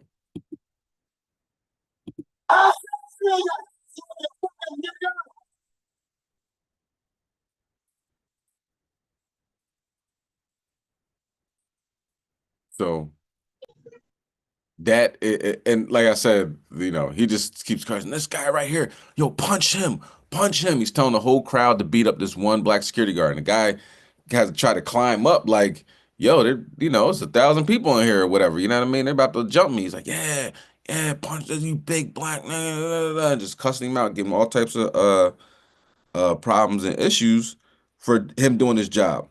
You know what I mean? And that's rough. You're you work at a venue, and you're supposed to protect these guys, and these guys are the ones saying, yo, go, pretty much, beat them to a pulp. And they're telling the people to do it, and they're walking around with their cups of, I'm sure it's alcohol and all that, and they're pouring it on him as he's fighting up the crowd. You know what I'm saying? So who knows how that ended? You know what I'm saying? That's just 1 minute of that, and I don't think it ended well. You know what I mean? But let's see what happened to Motley Crue. All right. hold on to Zechariah. Let's watch this video. Matter of fact, bring that out. Zechariah 12 verse 4. This is the book of Zechariah, chapter 12, and verse 4. In that day, says the Lord, I will smite every horse with astonishment, and his rider with madness. And I will open my eyes upon the house of Judah, and will smite every horse of the people with blindness. All right, hold that. We'll come back to it. An experienced pilot from Dallas has been identified as the man killed in a plane crash in Arizona this week. 78-year-old Joe Vitosky was piloting the jet owned by Motley Crue singer Vince Neil when it veered off a runway. It happened in Scottsdale Monday. Neil was not on board. Officials believe the landing gear likely failed. Fox 4's Peyton Yeager spoke with that pilot's daughter today. She joins us now. Peyton. Heather, and the pilot's daughter tells me she heard most of the information through the news on Monday. She has now had time to reflect over the past few days. She told me today she firmly believes her father's lifetime experience in the air and that split-second decision saved other people's lives. Joey Vitosky spent his life mostly in the air. The seasoned aviator flew choppers and fighter jets in the Marines, serving in Vietnam. Vitosky worked for American Airlines and then went on to be a longtime flight instructor at Southwest Airlines. In addition to time with commercial aviation, Vitosky flew private charter planes. Dallas was his home for 25 years. Vitosky's daughter, Jana Schertzer, lives in Mississippi. She spoke to us by phone on Thursday. Schertzer wants her father's life to be remembered with deep ties to North Texas. Yeah, my dad lives there, and he's married. His wife lives there and overseas between the two. And like he even travels back and forth. Like he's literally a world traveler. Monday, Vitosky piloted a jet owned by rock star Vince Neil from Austin, Texas to Scottsdale, Arizona. Video from the runway shows the Learjet collide with a parked Gulfstream jet. Officials say the Learjet's landing gear failed. Vitosky was killed. 3 others on the plane were hurt. 1 person on the parked Gulfstream was also injured. If there would have been anybody there who could have done anything in this situation, I wholeheartedly believe, he did it and he saved their lives. Multiple investigations into the crash are still underway. Debris was still being cleared from the Scottsdale airport on Wednesday. Schertzer says at 78, her father was still mentally and physically fit. You still have to go through all these, physicals and other things. They won't let you fly if you can't pass them. Well, he passed all those things with flying colors. Vitosky's daughter tells me she is still working on funeral arrangements. His body is still part of the NTSB's investigation, which is ongoing. We're following break. Not yet. Not yet. A lot of things up in smoke, right? It's the Most High's up in smoke tour. We'll smoke them out, okay? So that's Motley Crue's private jet. The pilot died. Those 3 people on board. I don't know who those 3 people are. I don't think they brought that out. But if it's his jet, it's probably him on board. Or if it wasn't, it looks like he's out of a jet. Hopefully he got insurance. You know what I mean?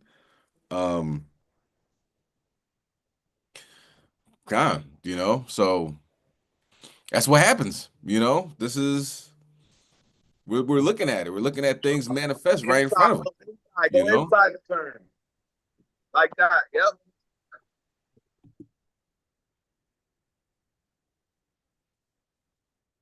Mute your phone.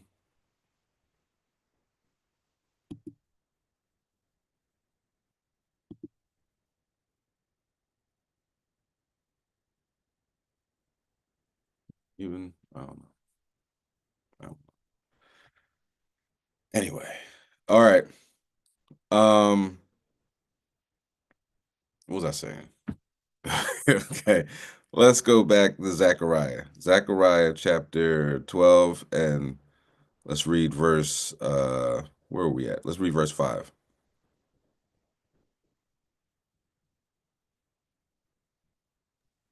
Book of Zechariah, chapter 12, verse 5.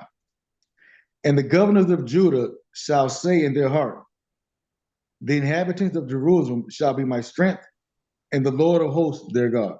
Let's read that in the GNT. Zechariah chapter 12, verse 5. Then the clans of Judah will say to themselves, the Lord God Almighty gives strength to his people who live in Jerusalem. All right. So we're not just blindly out here walking around twiddling our thumbs. You know what I'm saying? We have power, and our power comes from Yahweh Bashem Yahweh Shai. Did a class not too long ago called Miracles. Brought out the miracles that just a few that I've seen just in HOI alone. You know what I'm saying? So it's not like a video game where I bring this up a lot. Just let me go. It's not like a video game where, playing Mario and there's only 3 stars that you can get and then throughout the board. You know what I'm saying? The Most High, like, yo, what do you, just talk to me. What do you want? What are you asking for? You know what I'm saying? And we have the power to do these things. We talk to our God and we can listen to his response. And his response, you know what I mean? That poor brother that was in there getting drinks poured on him and punched on, now their brakes fail. How do your brakes fail on a jet? You know what I'm saying? I get it. You ain't, you don't get your car inspected and your brakes is squeaking like, maybe I can make it to next week. Maybe I make it to next payday, and something like that could happen. But this is a jet. There's people that work on these things. You know what I'm saying? Oh, let's make sure the landing gear works. It has things on it. That's why it costs millions of dollars. Has things on it that tells you, hey, you got to get this looked at. You got to get that looked at. But when you're dealing with God, that thing could have been in tip-top condition. But when he landed, it was not. All right, let's read verse 6. Verse 6. In that day will I make the governors of Judah like an hearth of fire among the wood, and like a torch of the fire in the sheaf, and they shall devour all the people around about, on the right hand and on the left, and Jerusalem shall be inhabited again in her own place, even in Jerusalem. So you pray to the Most High, right? You ask him to take care of a situation that is too high for you. You know what I mean? To judge the situation. It might not happen just like that. It could, but you got to be patient. You know what I'm saying? The Most High, a day with him is 1,000 years, and 1,000 years is a day. But that don't mean he's not going to listen to it. Our problem is we expect everything like fast food, like right here, right now. Nah, the Most High God works on his time. Like these airplane crashes.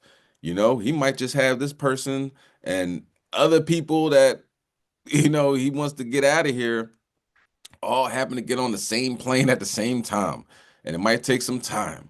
You got to be patient, and it'll be like Final Destination. I'm saying everybody's supposed to get it at this time. You know what I mean? They even said that on the plane too. They're like, oh, hopefully that, if this isn't your final destination. Immediately I thought about all those movies that kind of, taking people out of here left and right. But yeah, that I mean, he's not gonna take care of business. Most High God takes care of business. And here we are. All right, let's continue on. All right. Let's go to Nahum chapter 2 and verse 13. So we got the planes. You know what I mean? We got the planes. Now let's talk about the trains. All right. O'Connor's girlfriend was on. All praises. You know what I mean? Get her out of here. I don't know what it's like to, if you get in a car accident, your back hurts, your neck hurts. When you get in a plane accident, that's a whole nother type of injury. You know, like I said, the pilot, he didn't make it. He was a Marine down Texas, so they probably called him Tex. You know, Tex might not like niggers. You know what I'm saying? I'm a Marine. I can't care. I can't stand these niggers. Well, Tex went through that front windshield of a Learjet. Got him out of here. All right, let's bring that out. Nahum 2:23. Nahum 2 verses 2 and 3. What's going on, y'all? You sharing the screen? Yeah, you sharing it? Oh, somebody else sharing the screen. Yeah. What's going on? Let me know. Who's Zephaniah? That's you?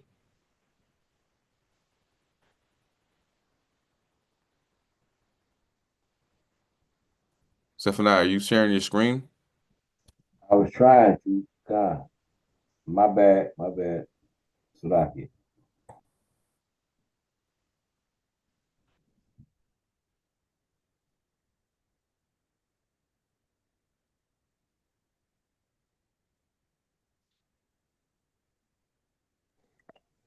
All right, bring Hey, that up. Salakia, Shalom, Mark. Why you sharing your screen, brother? Were you trying to show us something?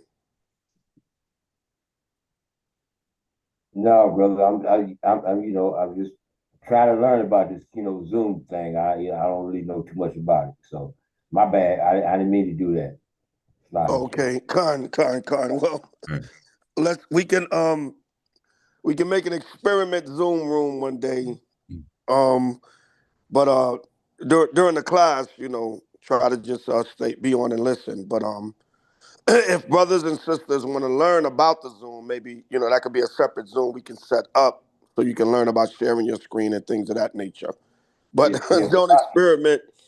Don't experiment during the class. yeah, Slovakia. I didn't know. All right. I didn't know it would interfere with the class. I didn't know that. My bad, man.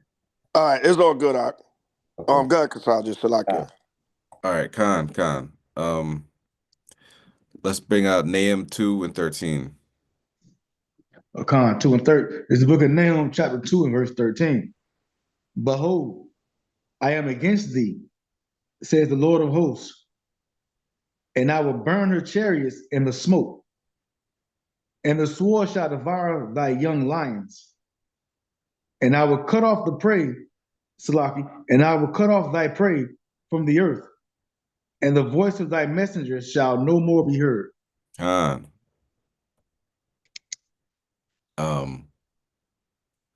Yeah, so burn the chariots and smoke. Let's watch the next. Now we got the planes. Let's check out the trains. What is God trying to tell us? Look at that. Unbelievable. Let's get Acts 2 and 19 on deck. And let's continue on. Oh, Slakia.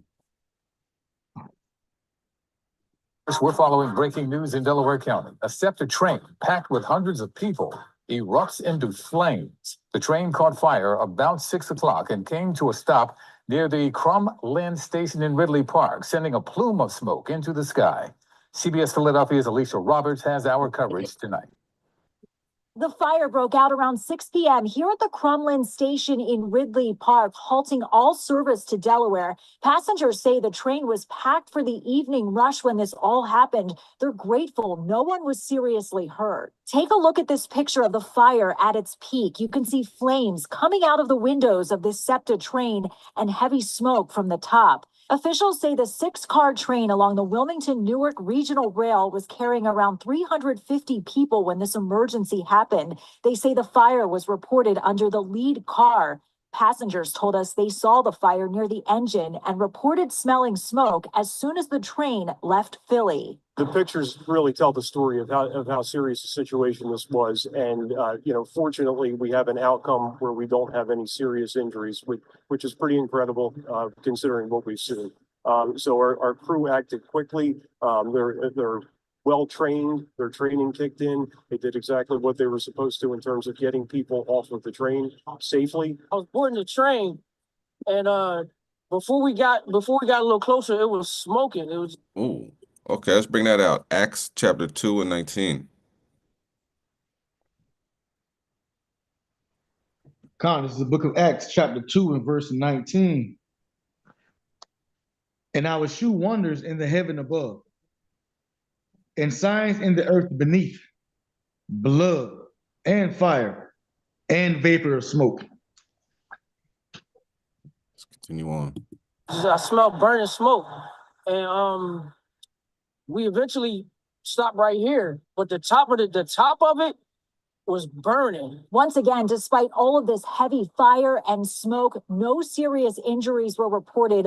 All passengers were transitioned onto SEPTA buses and taken to their final stops. Right now, the cause of this fire remains under investigation. Yeah, okay. We'll get to that as well. So we got the planes and the trains. What's next? The automobiles, okay? Let's bring out Job chapter 24 and verse 15. Because this is an interesting story. Death by car. But normally, in situations like in New Orleans, and other places, I think New York had a terrorist attack. I don't know if that was a terrorist attack or the guy had a medical emergency, but he's on the curb running people over. I'm thinking he did it on purpose. I'm not sure. I don't remember the details behind it. Anybody from New York is on that remembers that, please chime in. But cars can be used as weapons. And in this case, the guy didn't run people over. Well, you'll see for yourself.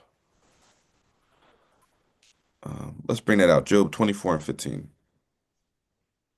This is the book of Job, chapter 24 and verse 15. The eyes also of the adulterer waiteth for the twilight, saying, no eye shall see me, and disguises his face. Go ahead. In the dark they dig through houses, which they had marked for themselves in the daytime. They know not the light. Let's talk about the light. Let's go to John chapter 3 and verse 20. Let's talk about it. They don't know the light. Which light we talking about? We got to bring it out. This book of John chapter 3 and verse 20. For everyone that doeth evil hateth the light, neither cometh to the light, lest his deeds should be reproved. Now let's go to John chapter 8 and verse 12. This is the book of John chapter 8 verse 12. Then spake Jesus again unto them, saying, I am the light of the world. He that followeth me shall not walk in darkness, but shall have the light of life. So we got to understand, right?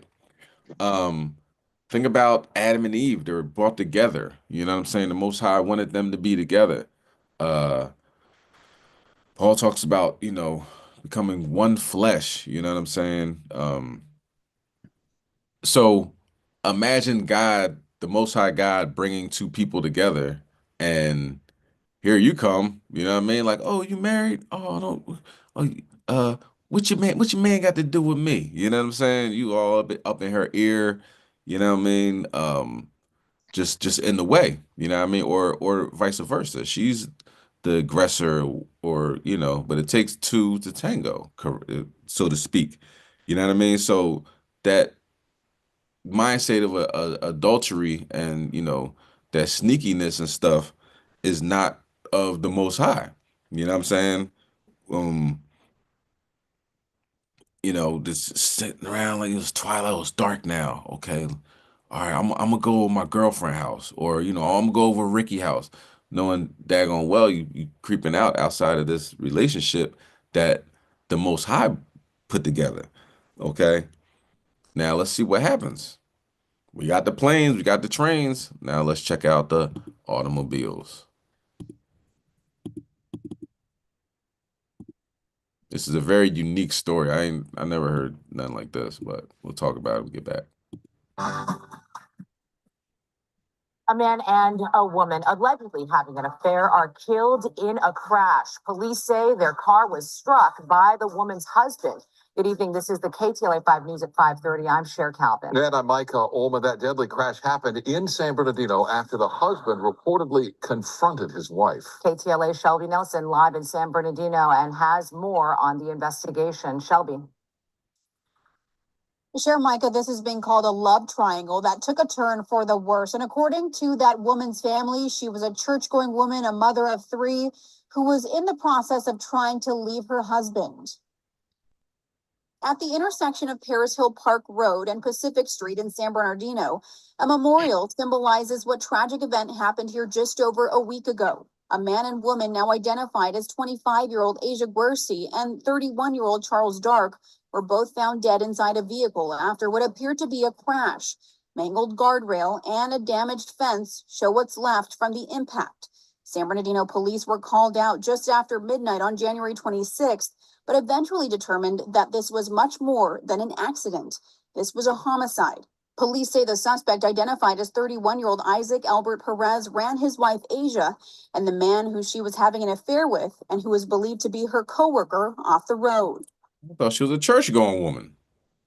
I mean, he had 3 children, but at 12 midnight, you're going out with your coworker.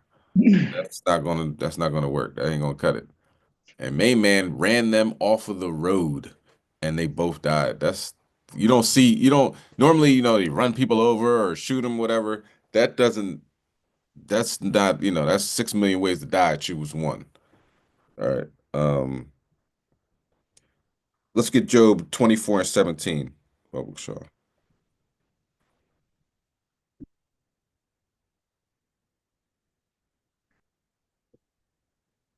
This is the book of Job, chapter 24 and 17. For the morning is to them even as the shadow of death. If one know them, they are in the terrors of the shadow of death. They're comfortable at night. That's why they go out at night. But that was the last night they went out. Okay. And let's get Deuteronomy 22 and 22 on deck. Let's finish this video out. Perez is accused of confronting the two about the affair at Paris Hill Park before they drove off. Not far from there, police say Perez rear-ended his wife and Dark, sending the vehicle they were in through the fence and into this flood channel. Perez. That's an interesting way to die. Let's bring that out. Deuteronomy 22 and 22. God, this is the book of Deuteronomy, chapter 22 and verse 22. If a man be found lying with a woman married to a husband, then they shall both of them die. Both the man that lay with the woman and the woman. So shalt thou put away evil from Israel. So,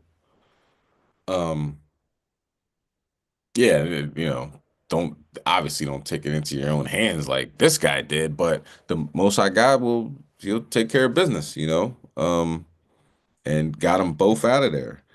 Let's go to Hebrews 13 and 4. Let's finish out this video. Perez was later arrested. The San Bernardino County District Attorney charging him with 2 counts of murder, to which he has pleaded not guilty. Meantime, Asia's sister created this GoFundMe account to help pay for funeral expenses.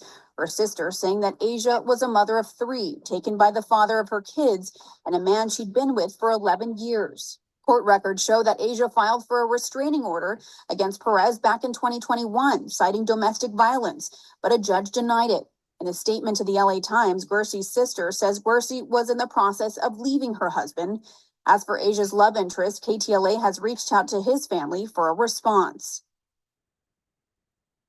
Now, we have also reached out to the San Bernardino County coroner, and officials there tell us that both victims are believed to have been killed because of blunt force trauma. That's the injuries that they say were causes of death. Reporting live from... Okay, so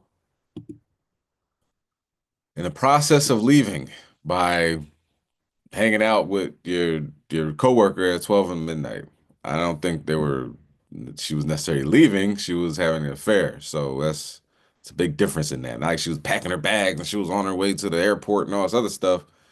She's out, you know what I mean, thotting it up with 3 children from a man that she's been together for 11 years. You know what I'm saying? And I wonder why the judge didn't give that restraining order. Was it turmoil on both sides? And you know what I mean? Like, it's obviously for a reason, right? But if you're scared of somebody, I don't think cheating on them is the way to go. You know what I mean? Her feet were not abiding at home. Facts.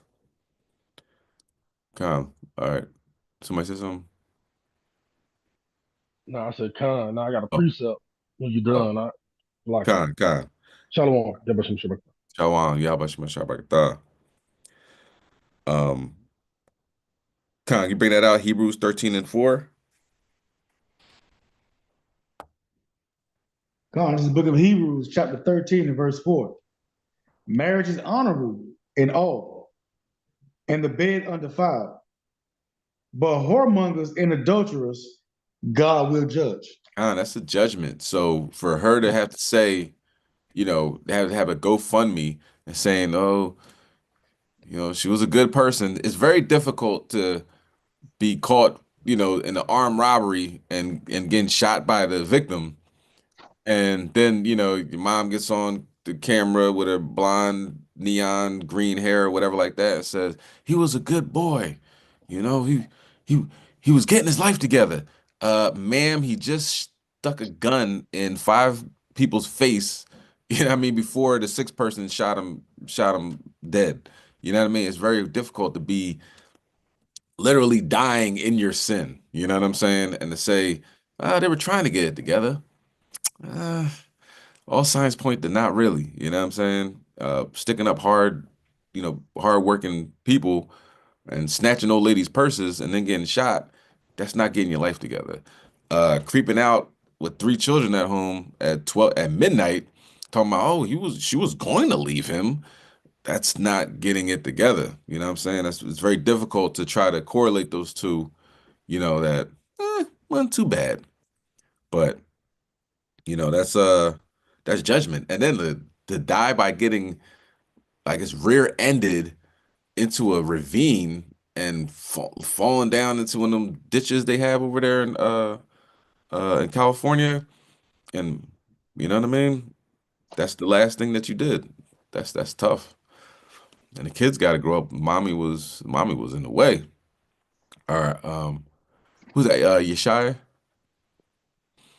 Yeshaya, you want to bring out your precept? Proverbs 6 and 34. Yeah, that's tough, Out.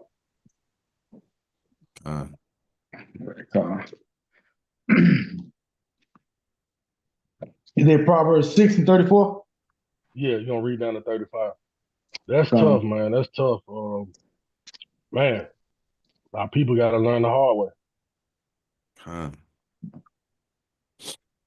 This is the book of Proverbs, chapter 6, beginning at verse 34. For jealousy is the rage of a man. Therefore, he would not spare in the day of vengeance.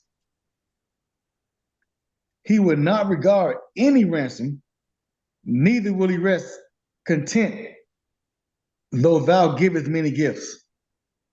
Man, that man could not rest. That man probably, who knows how long he followed her around. And he went into a rage, right? Jealousy is the rage of a man. That man went into a rage and ran them off of a ravine. Oh man, I wish our people didn't have to learn things the hard way. But we hard headed, we stiff necked people. You know what I'm saying? And we want to do what we want to do. And at the end of the day, sometimes we got to say that we deserve these curses. We got to think about it because 2/3 of our people just won't get right. You know what I'm saying? So this is just to refine us as silver and gold. Some people gotta take it on the chin the hard way like this, and go back to the spirit world, and hopefully the Lord might get them a chance to regenerate and get it right. But man, yeah, man, jealousy is the rage of a man. That man won't even take a gift or no type of ransom. Nothing you can do. He want blood. That man might want blood. So I just hope people, our brothers and sisters, listen. I hope they take it serious when they get those spirits on them to want to go and do these types of things. Excellent precept, excellent point. They a couple times in Philly, it'd be people at Lovers Lane, and somebody walks up to them and shoots them, and it's late night. You know what I mean? Like, why are you not in the house with this person? You know what I mean? I'm not talking about like teenagers. You know what I'm saying? These are adults, and it's like, were they creeping? You don't have necessarily the let you know the family and stuff like that. You won't have the backstory. You just see the report, and you like everybody thinking like, I don't know, where was the husband at? You know what I mean? Was he had anything to do with this, or were they, you know? And sometimes you see the man.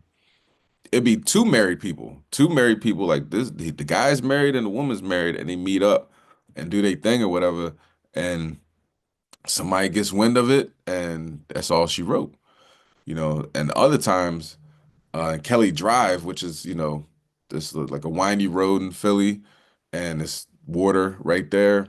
Like people be in there, doing their thing or whatever, and the brake, what I mean, the brake of the car, they never put the car in park, and they just slide right into the water, and then you got called, obviously insurance and police, and people gotta, get the car out and stuff like that. That's the Most High. You know what I mean? Like, what are y'all doing? Are you married, or are you just, you know, uh, playing around? So to speak. But Most High don't play. Right. You know. Can somebody say something? Yeah, it's not deep. Shalom. I just wanted to make a quick point in regards to that situation, because a similar situation just happened right here in Chicago. About 4 days ago, I was at my son's mother's house, and she get a phone call and she get to screaming and going crazy, saying that Ashley just got shot, and she was calling out the guy's name who shot him. Like, I don't know the people, so I'm like, okay, who was Ashley? She like, she messed with this guy such and such, and he's supposed to be this killer, like this big time shooter in the city, but she was in a relationship with another guy. Now, this guy supposedly been in love with Ashley, and for whatever reason, Ashley became smitten with this new killer, and she just want to, sever the relationship with the other guy to him, like, for no reason at all. To hell with his emotional ties that he didn't binded himself to her with, basically playing with his emotions. You got to think about the extent of rage, like Yeshua was bringing out, that goes through a man, because, emotionally, we're not built like women, right? You play with a man's emotion, you kind of, you poking at a bear, man. You playing with death. We don't deal well like that. And this man stalked her the night before at the new guy's house. Mind you, he knows this guy is supposedly be a killer, but he stalks this man's house till the next morning. When they leave out of the house, this is the story, they leave the house, he's following both of them. They're in two cars, because he's in his city, Chicago City, CTA bus driver uniform. He's on his way to work, and I guess she's going home. He proceeds to start ramming both of their cars with his car, similar, trying to run them off the road. And I guess, so our police station is on right down the street from our camp on 79th and Halsted, on 76 and Halsted. He stayed on like 74th and Green, right behind the police station. So I guess he followed them all the way towards that route, ramming a car, and then he dipped off and went home to his grandmother's house. The girl and the new guy follows him to his house. Instead of going to the police station, filing the report, they go to his house. He comes out, him and another guy jumps on the dude. He pulls out a gun. They get in their cars, take off back down Halsted. He catches them on 75th Street, right next to the police station, and opens fire and shoots the females. All right. Now, you got to think of the rage that a man is in, that, 1, 12 o'clock in the afternoon, he gunned you down. 2, right next to the police station. Yeah. Now, the new guy, they all eventually comes to my son's mom's house. I'm still there in the room with my son. I'm still there. He's more hurt over the fact that his pride is at stake, that, oh, I'm a killer, I'm a goon. You don't do nothing like that to my girl. I'm going to kill this dude when I catch him, right? So I knew one of the guys, which is my son's mother's sister's brother, if that, confusion in that, but I know him. So I'm telling him, that's your guy, right? He like, yeah. I'm like, man, that's your man. You care about him, bro. Tell him, let that go. Okay. The police is already after him. Ain't no need for him throwing away his city job, okay, and going to jail because his pride hurt that his girl got shot and he couldn't do nothing about it because he didn't have his gun with him because he was on his way to work. So, my thing was, you knew that she was still in a volatile situation with that brother. You should have waited before you pursued a relationship with her. Wait until she's completely out of whatever that situation is with this other guy, and then pursue your relationship with him, because you're lucky the guy didn't just, kill you too, shoot you up too. So I land on that. Con, these situations kill more dudes than the liquor store. Is what brothers be saying out here. Different other words, of course, but Shalom. Shalom. Yeah, Salakia, real quick, just to add to Nadiv's point, that's very important what he said. And I tell brothers this a lot of time. When you meet a woman, in the truth, whatever, a lot of times it's good to ask about the last man that she was with. I mean, unfortunately, we should be technically getting virgins, but a lot of times, man, you got to inquire about, because a lot of these men, they don't be letting go. And these women will be like, oh, I'm single, whatever. Nah, like that last dude she was with, he still got feelings. He still consider her as his woman. He feel like we just going through something right now. It could be a year, years. So always you got some kind of ex that don't want to let go. You got some dude in the cut that still think y'all together. You got some jealous baby. You got to inquire about that stuff. Because a lot of times, on the other hand, Jake be simpish, man.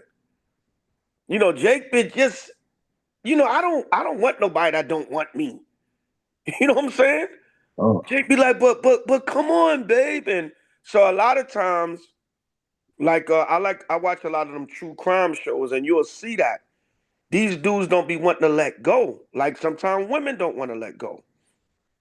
So a lot of times, man, even in the world, I was kind of like, yo, who's the last dude you was with, or who's your children's father, or let me talk to him damn near. Let me see where his head is at. Because a lot of times these exes and these dudes, they still be in their feelings, man. So a lot of times you got to inquire and even downplay it like, oh, I'm just not with him no more, whatever the case may be. That's why, hence, we really, if we could as a nation, try to go back to being, getting virgins, man, or, setting up Hebrew daughters with Hebrew sons, because, it clears a lot of confusion. Because a lot of these women, the past men they've been with, they still got spirits on them. They still got feelings. It's just confusion. So that's important, brothers, especially brothers, man.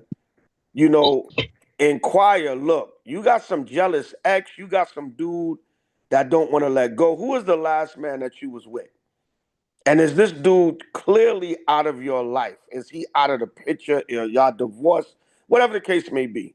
Or, you meet an Eve in the world, or I'm not with nobody, I'm single, and I'm not with my man. Then, you bring in the truth, and that, eventually may become your wife. But that's important, man, especially to my brothers. Sisters, too.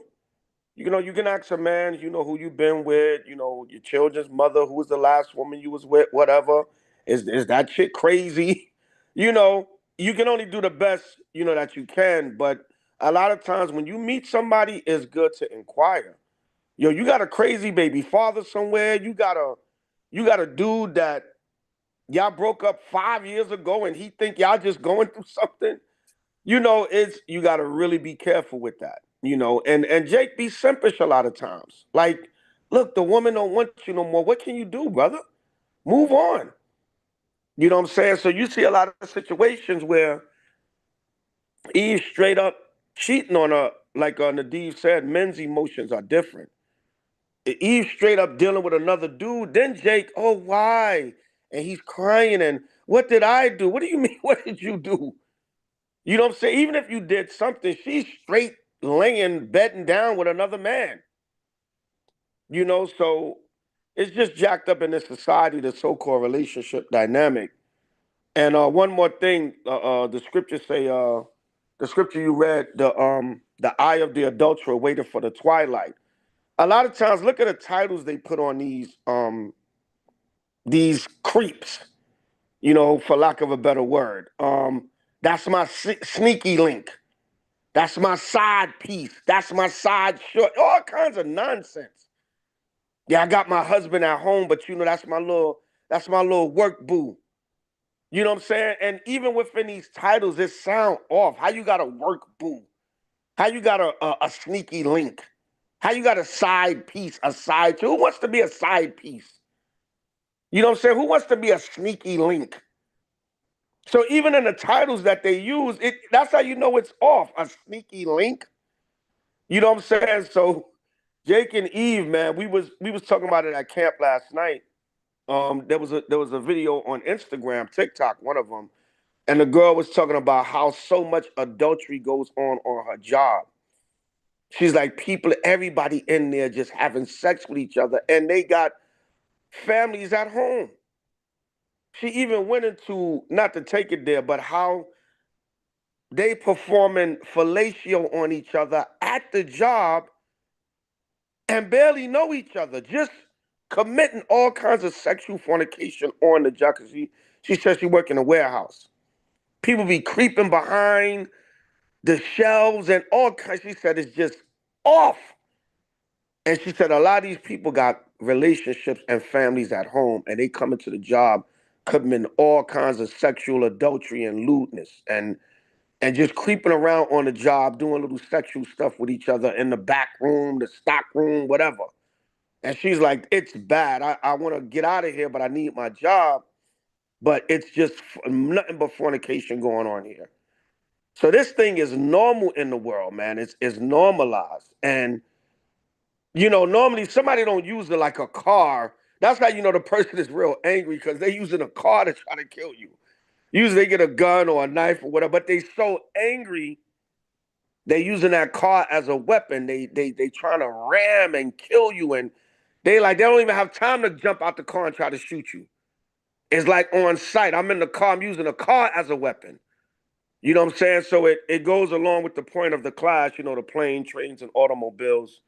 You know what I'm saying?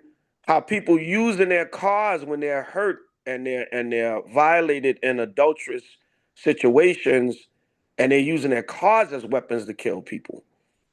And one last thing, the car that ran over the people in New York, well, there was several stories like that. But one of the stories was this Edomite, he might have been Edomite, Esau or Northern Kingdom. He just rammed like 7 people, but he did it right on the sidewalk where we teach in Times Square. That's why now they got like if you go out there, you'll look, they got like these barricades where you can't pull up a car on the sidewalk. But I remember when that happened, like a week or two before that, we was teaching in that location in Times Square, and the police was harassing us. The police kept harassing us, and we was like, yeah, the Most High, that's why the Most High going to bring judgment. And like a week or two later, Esau or Northern Kingdom, I forget who it was. It wasn't Jake. It was Esau or Northern Kingdom.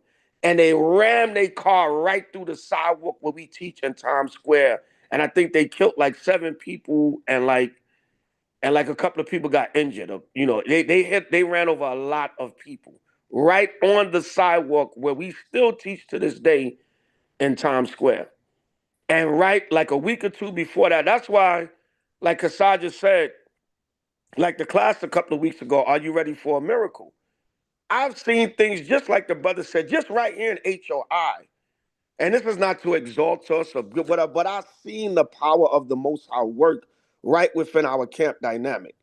We might have our little splits and our little different things, and you know, something always going on with HOI. Yeah, that's part of our dynamic too. But I've seen the power of the Most High work right here within the camp, just in situations like that. The police was messing with us. You know, oh, you guys can't be out here. You need a permit. We're like, man, look, we got freedom of speech. And a week or two later, they ran right down the exact sidewalk where we teach and killed like 7 people. And then there was a Jew boy that ran over some people in 34th Street in our other camp spot. There was Moab rammed this car into some people in the city. So the most I used that car as a weapon of judgment also. So I land on that. Kwame Shala. Kwame Shala. Hey, Shalaki. Go ahead, sis. I'll go after. Salakia, this novel, I just want to make a comment on that sex being done at the workplace when it's being done a lot at my job at Harris County. First, I want to say Harvey, he's a officer as well, and he got caught by a cop that was proposing as a prostitute, and he got caught trying to get her to, do oral sex on him. So he's locked up in jail, and before I started Harris County, I was at TDC, and the inmate wanted badly to speak to the warden, and he went to the warden and let him know that he was having relationships with one of his officers for a year and some months, and he wanted to let the warden know that he just infected her with AIDS.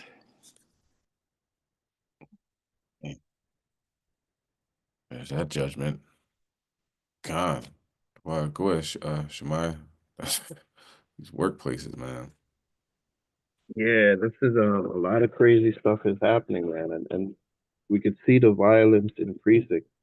You know, I just did a wedding for my one of my best friends, and his high school girlfriend for years. They've been together. Um, they came back together, I should say, and just about November last year, I did their wedding. The sister, she has a 21-year-old daughter. They live in Mississippi, but they came up to New York for the wedding. She was there with her boyfriend, and then they went back to Mississippi. And last Saturday, apparently, he had cheated on her, and she found out, and then she cheated on him. And last Saturday, he shot her in her head. So she just turned 21. She's dead. And we're talking about a lot of times the emotions of these people. Back in the days, men, sometimes men kind of flip out when they get cheated on. But men used to also be a little stronger emotionally. They deal with it, they move on.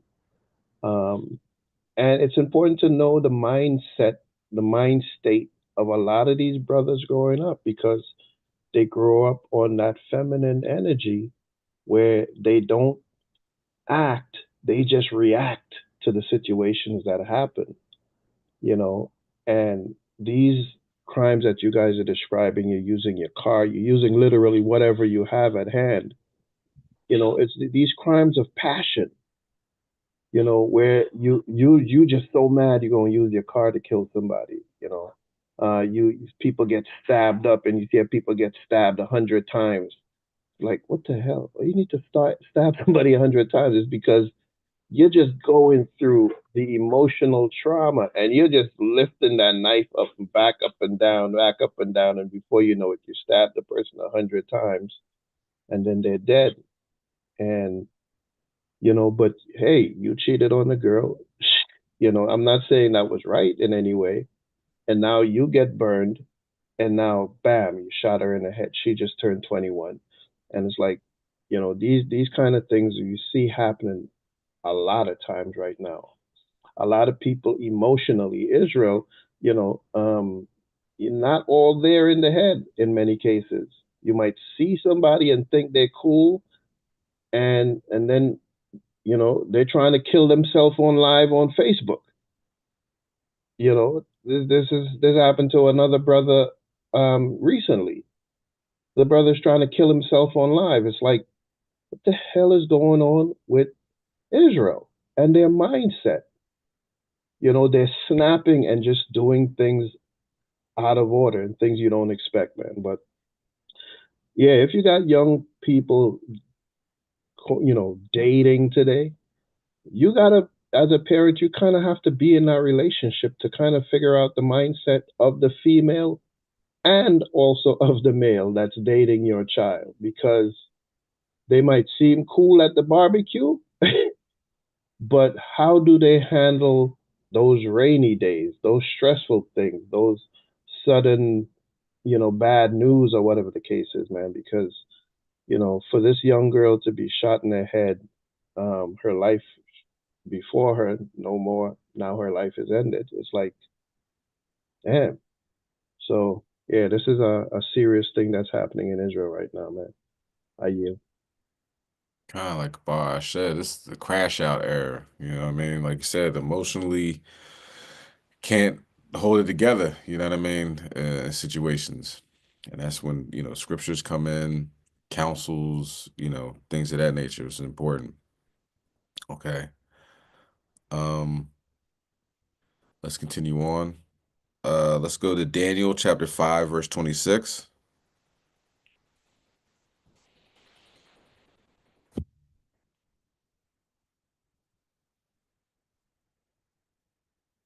Oh, you have, you can bring it out. This is the book of Daniel, chapter 5, and verse 26. This is the interpretation of the thing. Meaning, God hath numbered thy kingdom and finished it. Esau's kingdom is going down, down, down. Go ahead. To kill. Thou art weighed in the balances and art found wanting. So let's talk about it. Okay. I know it's talking about the from Babylon to the Persian Mede Empire. But as you can see, Esau ain't doing too good as of lately. Let's get Isaiah 14 and 22 on deck, and we're gonna watch. I'm not gonna watch the whole thing of this next video. It's a good video. I mean, I'll tell you why it's good. It talks about how to deal with trauma with children, and you know, the neighborhoods we live in and the things that our children experience. They talk, you know, the psychologist goes into it, like, you know what I mean, what to look out for if your child is experiencing trauma.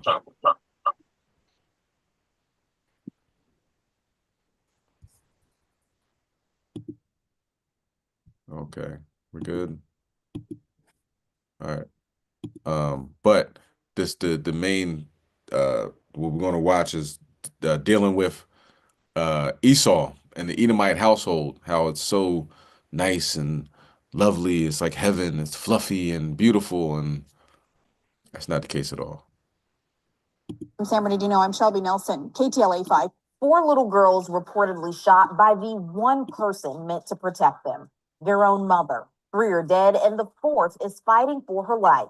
It happened in Byron, Wyoming, a town where violent crime is rare and neighbors know each other by name. A quiet community where tragedies like this just don't happen. But behind one of those doors, inside one of those homes, something unthinkable did happen. Police say a mom turned a gun on her own children before taking her own life, leaving behind a crime scene so horrific it has shaken this tight-knit community to its core. Now the community is left searching for answers. What could drive a mother to kill her own children? Were there warning signs? And could anything have been done to stop it? We'll break down the investigation, the unanswered questions, and the latest update from the lone survivor. For Law and Crime News, I'm Kennedy Walker.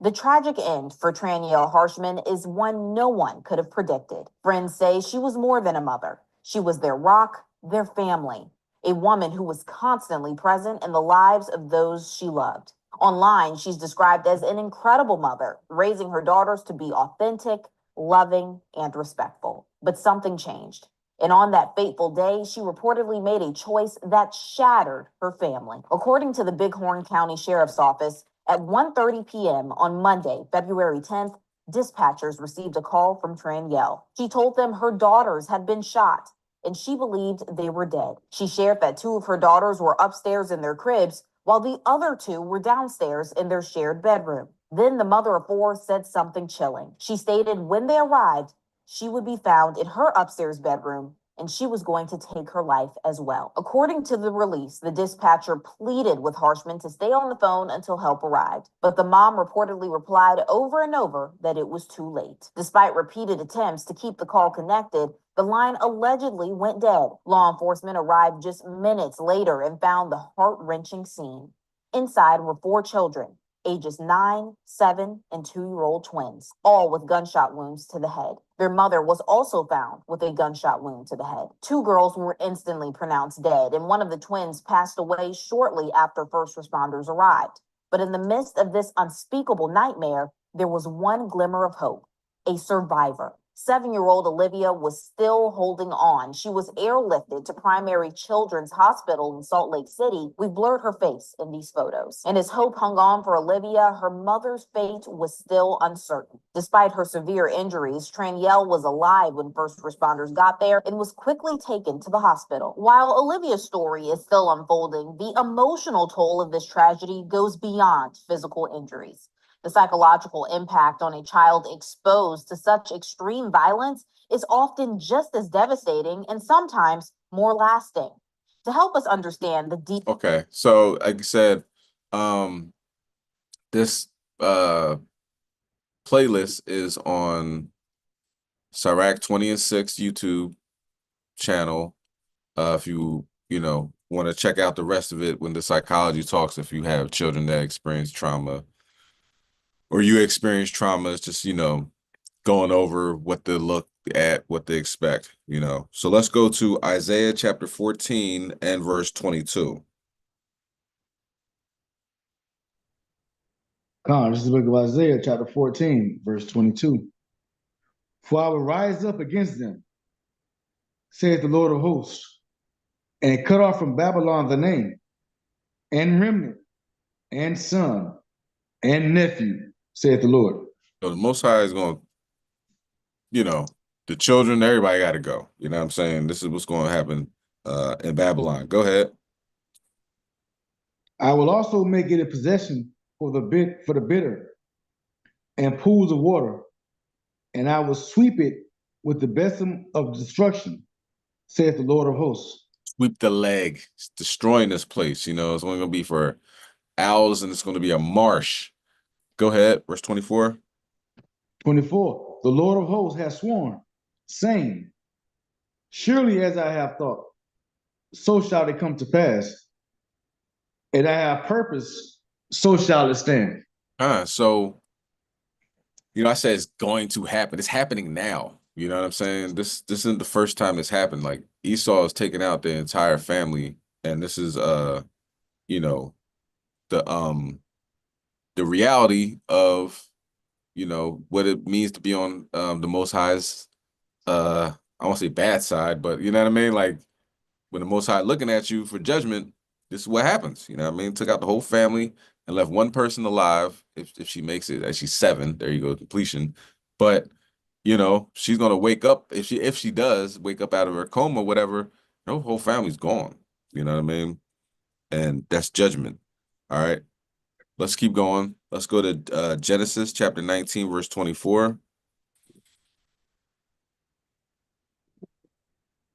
Apparently, we have a large meteor or asteroid or whatever you want to call it, comet. I don't know. I think comets don't actually hit the Earth, but every day that goes by, for the most part, or every other day, it's increasing the likelihood that this thing's going to strike Earth.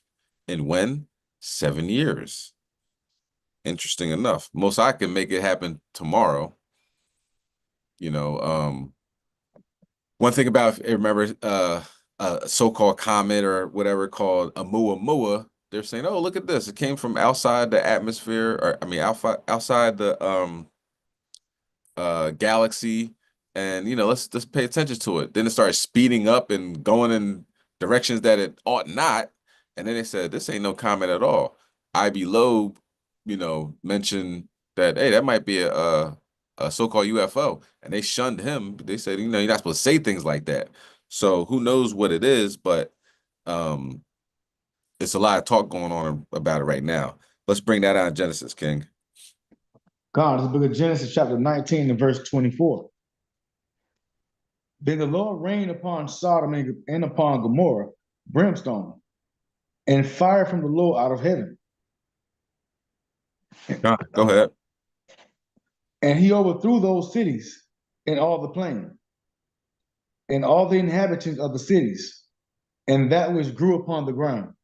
So people automatically associate Sodom and Gomorrah with just the sexual immorality. You know what I mean? There's just deviance there, but it was much more than that in Sodom and Gomorrah. Let's go to, I mean, that's not saying it wasn't that was occurring, but it was more things. Let's go to Ezekiel 16 and verse 49.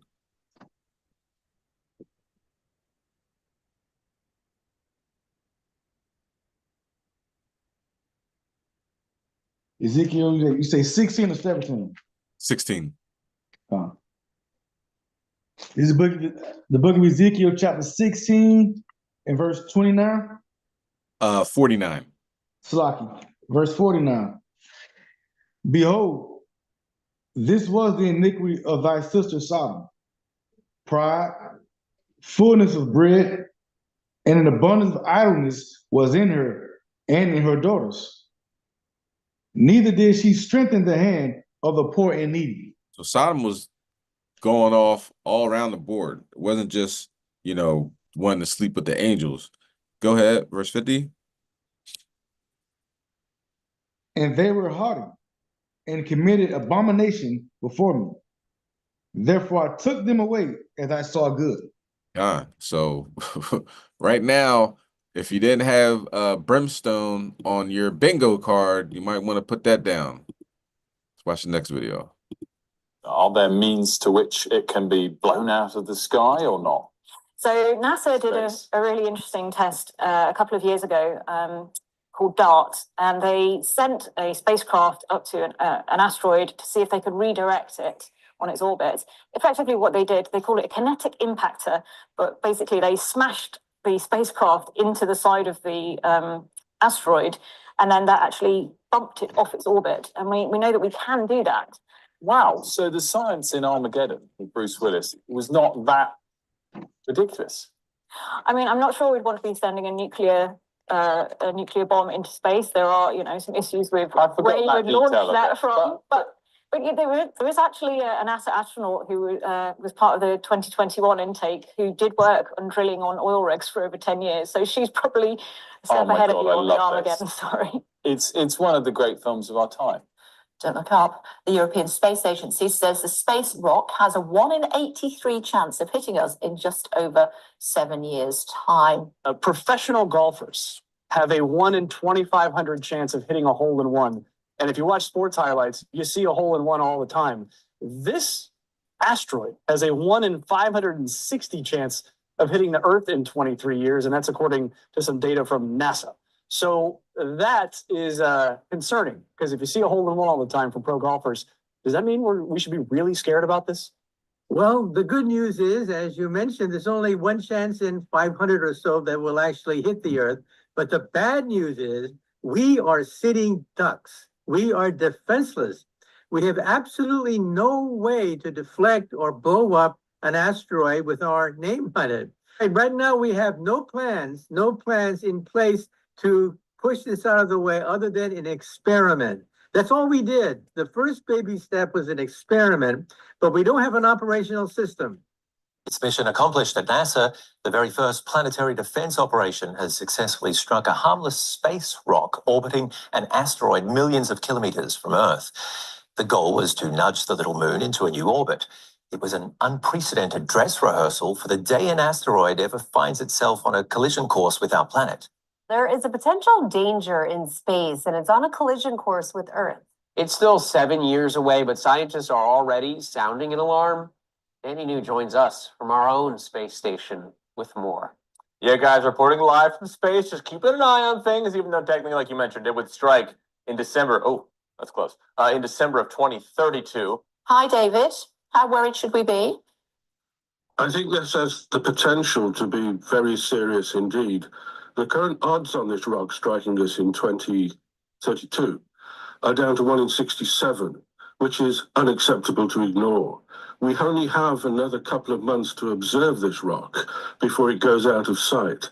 Now, what will probably happen is that the orbit will be refined and it'll go down to a very, very low probability. It won't hit us at all. But should it remain somewhere around about 1 in 67 or even 1 in 100, then we face a problem because we will not see this rock again until 2028. And that's the time we will have to take measures to deflect it. So we've got some very serious decisions to make. We cannot ignore this rock. It's the highest probability of an impact I can recall. And it has the potential, the possibility for being an emergency for planet Earth. Oh, we need to take it seriously, David, from what you're saying. What might be able to do in 2028 if it hasn't changed its trajectory? Well, should it not go away as a risk, which it's probably going to do, but as I said, we cannot ignore that, we may have to consider emergency deflection measures. Now, this will involve perhaps reaching the asteroid in 2028 and trying to nudge it slightly out of its orbit so that 4 years later it misses us. And you could do that either with an impact, and NASA has impacted other asteroids to see the effect on their orbit and their trajectory, and that has worked to a limited extent. But it might not work for this object. It may well be. We might even have to consider the severe measures of sending up a nuclear weapon to the surface of this asteroid in order to deflect it further.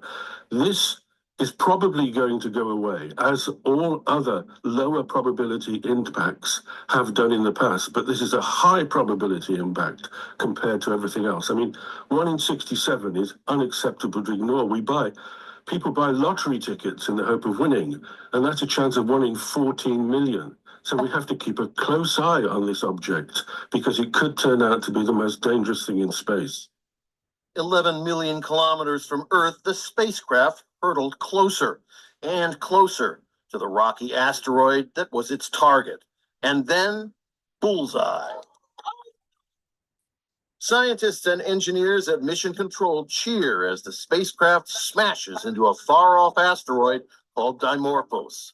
It's a key step toward defending the world from future devastating impacts by massive space rocks. We are showing that planetary defense is a global endeavor, and it is very possible to save our planet. NASA's Double Asteroid Redirection Test, or DART, was launched in November last year. Its entire mission was to ram into Dimorphos at a speed of more than 6 kilometers per second, or 3,600 kilometers an hour. The result, it's hoped, a gentle nudge pushing the asteroid on a new path. Over many years, the change in trajectory will grow larger. While Dimorphos itself is not on a course to collide with Earth, space rocks, like the one that flashed across the sky in Russia 9 years ago, hit the planet all the time. And the big ones can change the course of life on Earth. 65 million years ago, a huge object crashed near the Yucatan Peninsula, causing global devastation. Scientists believe the impact is directly linked to the extinction of the dinosaurs. Getting rid of T-Rex and their kin was a good thing for us mammals, but another collision of the same magnitude won't be. It could destroy us all. So the international consortium behind DART hopes to defend the Earth from potential catastrophe by combining careful observations to identify asteroid threats years or decades ahead of time, along with the ability to knock them off their collision course. There are no known asteroid threats, but when we find one in the future, maybe we'll have the technologies to potentially prevent it. How often do we see asteroids like this? Well, we find asteroids very effectively. There are many surveys with various types of instruments who are observing the sky, making maps of the sky every night, several times a night.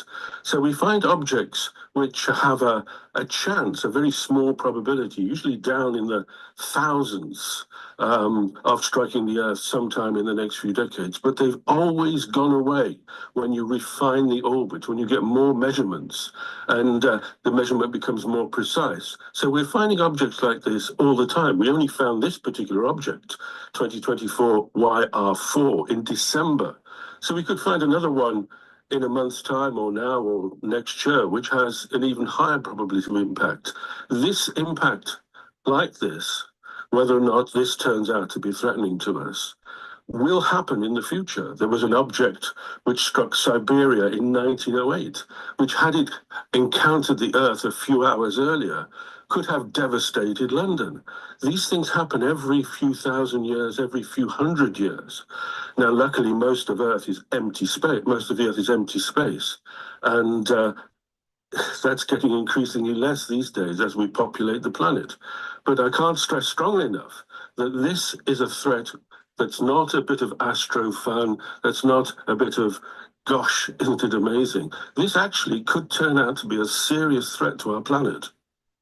Could we redirect it or blow it up? We don't know. We don't know. We have directed the NASA's DART mission a few years ago, change the orbit of a binary asteroid, the companion orbiting a main asteroid, a little bit. It worked, and there's another mission going towards that system to see exactly what happened. We could. The only chance to nudge this thing into a slightly different orbit, as I said, is in 2028. So that's only a couple of years ago. We've carried out many studies of how to deflect an asteroid, but we've done very little experimentation work. We need to find out about this asteroid, what it's made of, what its surface is like, what its orbit is. Because if we do have to confront it, we may have to have an emergency planetary defense policy to send a space mission to it, with perhaps, well, obviously, untested technology. It could be an extremely worrying time. Absolutely. Okay, let's get Psalm chapter 107 and 34. Now, think about, what we just read in Ezekiel. Khan. Hey, Kasaja, you good to go? I'm just gonna come in with announcements later. Okay. So you good to go? Cause I'm gonna save my little bit of voice for camp today, and I'm just gonna come in with announcements. Okay, Khan. So you got good? About 3 more videos. Yeah, but you're good to go. If you want to bring out anything else, you're good to go. Okay. We got a little bit of time. Khan. Because I'm still getting ready for camp now. Okay. Khan. All right, go ahead, King. Khan. Yeah. What's that? Yeah, Psalm 107, verse 34.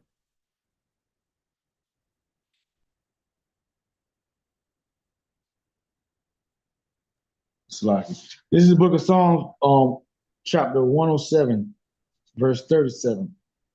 34. Slaki 34. A fruitful land into barrenness for the wickedness of them that dwell therein. So, the same with Sodom and Gomorrah and the neighboring cities. Lot set up shop there. He had a lot of substance and everything, you know what I mean? People working for him. And the Most High turned it into like a sulfur, you know what I mean? Desert, you know what I mean? People still to this day go up there and pick up little sulfur balls, and things aren't growing there, just like America. America has Florida with the Florida oranges, and California with all its vineyards and pistachios and everything that they, in the middle of the country, potatoes and everything like that, but corn, maize, whatever you want to call it, tobacco, it's going to be barren. You know what I mean? Just like Sodom and Gomorrah. And Sodom and Gomorrah wasn't just about them doing with the angels. They had pride. Like, think about the pride of Trump. You know what I mean? It's just astronomical. He's the most prideful man on the planet at this point in time. fullness of bread, America, that never satisfied, and there's buffets all over the place, and you know what I mean? You get some food and you throw it away. There's people starving, you know what I mean? Instead of giving it to homeless shelters, they'll just throw it in the trash, you know what I'm saying? But this is, a extremely wicked place, and it makes sense that, an asteroid will hit this place, you know what I mean?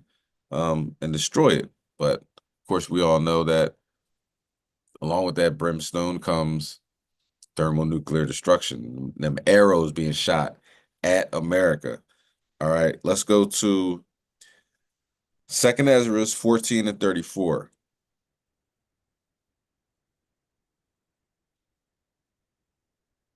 So a whistleblower came out, right? And the thing about that's different with this whistleblower, he wasn't talked about a whole bunch. I tried to look up his story. I heard about it, but I tried to look up his story just for one part I wanted to talk about today. I could not find it on the internet. So that will cancel out that this is the government wanting people to know these things, because it's not even out there like that, and it's hardly talked about. All right. And the thing that he's about to say is important, and it's coming from Esau. So sometimes when Esau says it, it makes a little bit more sense. I don't know why with our people, but with this situation, I want to go over a portion of what he's talking about and bring it back home, like what I was talking about in the beginning of the lesson. So let's bring that out. Second Ezra chapter 14, verse 34. Let's look at Second Ezra chapter 13 and verse 34. 14, Therefore, 34. Second Ezra 14 and 34. Therefore, if so be that ye will subdue your own understanding and reform your hearts, ye shall be kept alive, and after death ye shall obtain mercy. So sometimes what we think we know, it might have to be added on to, or you might come up with new information, you know what I'm saying, that changes the whole dynamic of things. That's growth. You know what I mean? We're not stagnant. We're not just sitting around. We're learning more and more. Now, does that mean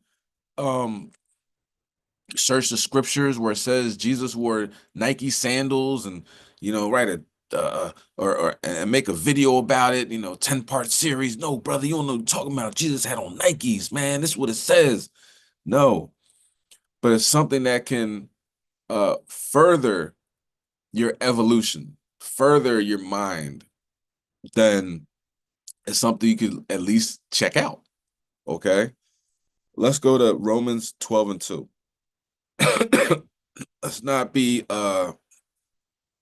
closed-minded in these last days. Like I said, knowledge shall be increased. It gets deep, right? People like, man, I will never meditate ever. Okay. But Isaac was meditating when he met Rebecca.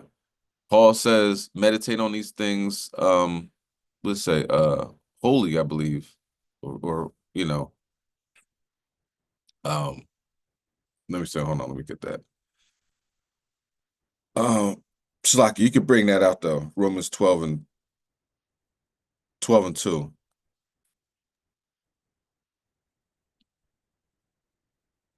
I'll find what I'm looking for.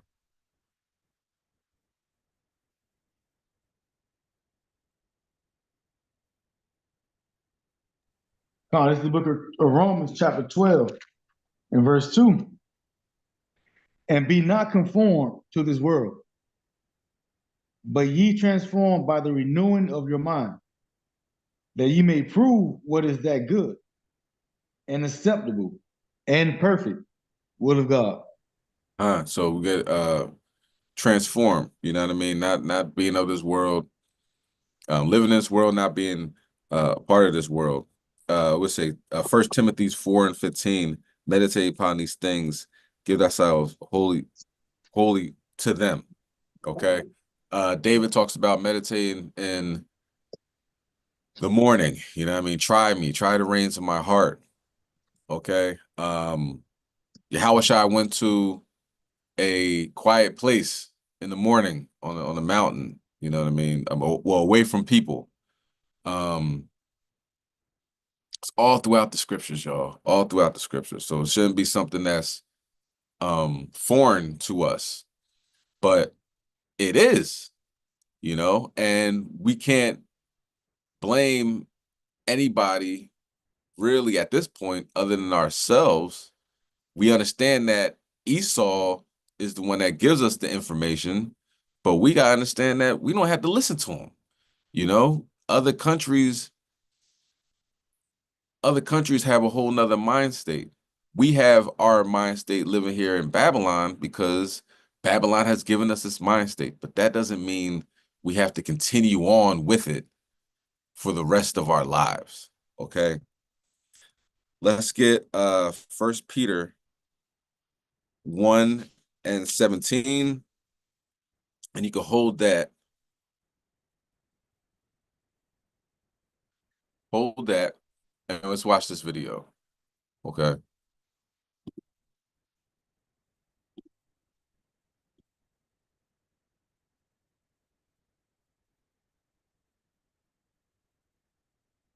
So this is a whistleblower. Where are we at? One.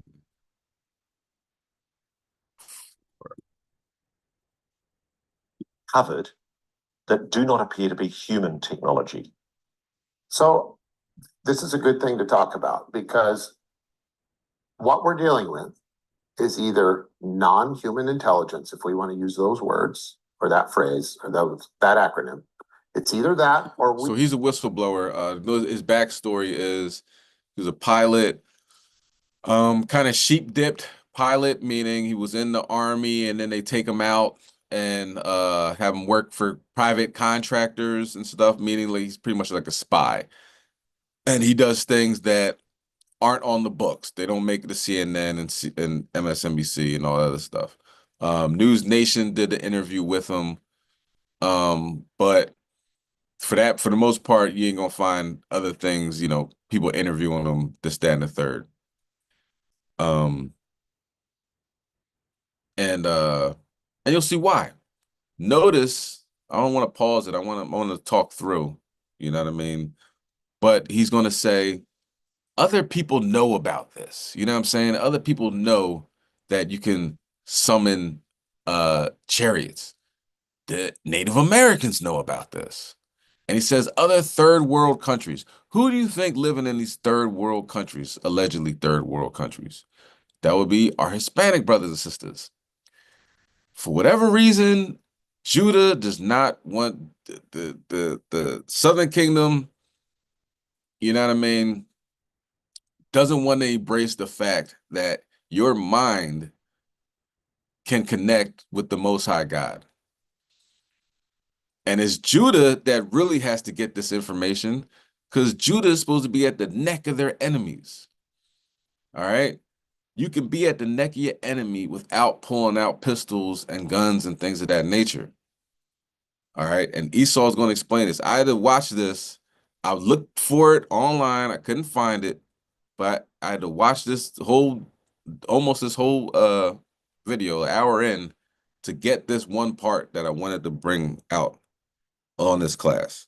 So please listen, okay? Baba Gashar, listen. And I'm going to show you the correlation between this and the video that I showed that I filmed myself in Florida, okay? But focusing on this if you can, Israel. If you have an ear, let him hear. we need to dramatically redefine what we think human intelligence is. Because this object, whatever it was capable of communicating with you in your mind. That object, or whatever was controlling that object, was also connecting to me through the mind, through my mind. Now, you learned, didn't you, that this was the tip of an iceberg. It wasn't Correct. Just you. Correct. What did you learn? Well, my work coincidentally, shortly after that, led me in support of another particular part of the program, which deals directly with looking at this piece right here, which is there a component on the summoning side that we call, and the operation side of these non-human craft that has to do with consciousness, or at least a field of consciousness that perhaps humans can tap into, and maybe all beings in the universe can tap into. What is a psionic? A psionic person is someone with a predisposition for extral, temporal, you could say, abilities and sensitivities. Someone who has a fantastic intuition. What did you discover the psionics were being used for in the program? In the program, there was certainly a desire to explore the idea that perhaps UAP could be summoned, could be communicated with, could be controlled, and could be persuaded to land, all by deploying people with psionic abilities to interface and communicate with the UAP. And did you see that happen? Yes, I did. So there were people who were purportedly psionically gifted who were brought into the program? Yes, there were. Where did they come from? They come from all over. They're not, and all over, I mean, from outside the United States as well as in. And how are they detected? How are they picked? I don't really know. You'd have to ask somebody else. I'm told that there are particular indigenous communities around the world, Native Americans, people in different third world countries, who apparently have enhanced psychic abilities that are recognized. Sure. I think most people could grasp the idea that perhaps people that are from other cultures, our culture leaves a lot to be desired when we look at the contaminants that exist in our food, contaminants that exist in our drugs, and contaminants in our culture. Some of these contaminants, it turns out, aren't great for your spirituality or your consciousness or your psionic abilities. And so those who live a particular lifestyle or live in a culture where they have a more natural or direct way of life with nature and their surroundings seem to, within those groups of people, there's a little bit higher demographic than there typically is for those with a psionic ability. So these people are sought out and are used to contribute to the research that might be going on with the psionic. I want to put something to you. Yeah. I've spoken myself, you haven't told me this, but I've spoken myself to people of Native American background, Indigenous Americans, who say that this is a particularly popular thing for recruitment from the program to happen in Indigenous American communities. Yes, I know that for a fact. There are also people from countries in the third world where these abilities are recognized and not treated with stigma as we do in the Western world. Yeah, there is no stigma. In fact, if there's any stigma, if you're the one who's not playing along, you might be the outcast in those cultures. So the irony is that part of your discovery inside the program is that there genuinely are people who can actually make a mental, spiritual connection to a technology. Yes, 100%. Was that a revelation to you? It was fun. It was actually fun to learn. It's one of the things in our work that was like, oh my gosh, there's more to life. It answered certain questions and intuitions, if you will, that we have going back to your childhood. And if anything, that were most present in your childhood, which is very satisfying because, something as a child, you have this particular feeling and it kind of dies out as you become more mature and have to take on more responsibility. And so to be able to nurture that and accept that that might be the case, and to see organizations as serious as those who we worked with taking this seriously was actually a heck of a lot of fun. So This is an ontological shock, I think, for many people watching this, because we're all being told, firstly, there's no such thing as aliens visiting this planet. Yeah. And secondly, we're all being told there's no such thing as telepathy or psychic abilities. It's rubbish.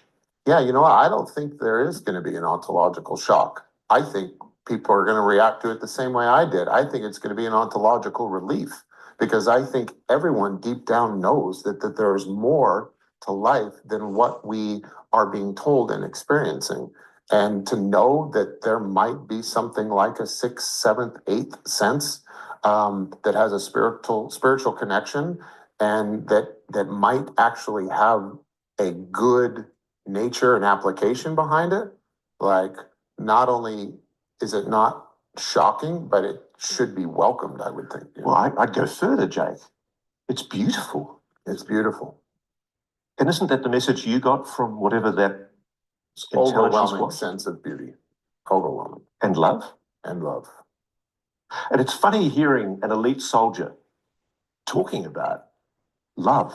Yeah. And benevolence. You know what fuels every elite soldier? Is a preservation of love or something that they love. That's what's behind all the strength. So let's go through the psionic program. When a psionic operator engages with technology, how do they do it? Using their mind, something like meditation. And I need to preface this by saying this is stuff that I've come to know recently. The night that I had this experience, there was another team involved, come to find out was the psionics team, and they were also working that night. And do you think it was them that had attracted the object in the first place? Yeah, I do. And so how did the object come to land? I think it was invited to land by the psionics team. Is that always how they make the objects land? No, there's a number of others. So, Esau's letting you know what I mean? You can build up your brain, just like you build up your muscles and you got arms this big and everything like that. You can build up your brain through meditation. You can't eat terrible foods, you know what I mean? You got to stay away from the dyes, you know what I mean? That your body will have to attack in order for it to, maintain, you know what I mean? You have to put the right food in your body to build up your body, build up your mind. You know what I'm saying? There's certain omega-3s and omega-6s that build up your brain, different fish that you can eat, of course, clean fish. You know what I mean? Just banging out sodas and beers all day, you gonna miss out on this amazing revelation that is right in front of your face. And it's Judah. Judah, you have the opportunity because, you know what I mean? Check you out, you know what I mean? Come from the line of Yahweh Shai, King David, King Solomon, all these kings that have been on the throne, and you know what I'm saying? You have a connection with God. Now, if you don't believe you have a connection with God, then there you go. You know what I mean? Your faith is weak. Look at, Elijah and, all these amazing, prophets summoning chariots and, why can't you do that? You know what I mean? What makes you think you can't do that? I'll tell you what. You're go ahead, Slovakia. Yeah, that's me. Huh. Yeah. Esau makes it very complicated. It's not as complicated as they make. What was he saying about? Did he say anything about the chariots though? Messing with his They mind. call them UAPs. Said the chariots. Con. Right. Esau's making it. That's what I'm saying. The Bible said the wisdom of Esau is cut off. Esau's making it more than what it is. Right. The Lord tells you to do fasting and praying. He said they asked Peter why you couldn't do certain things. He said this should not come but through fasting and praying. He says that's the main thing right there. Food, of course, they wasn't eating no junk, but through fasting and praying, and like you say, meditation.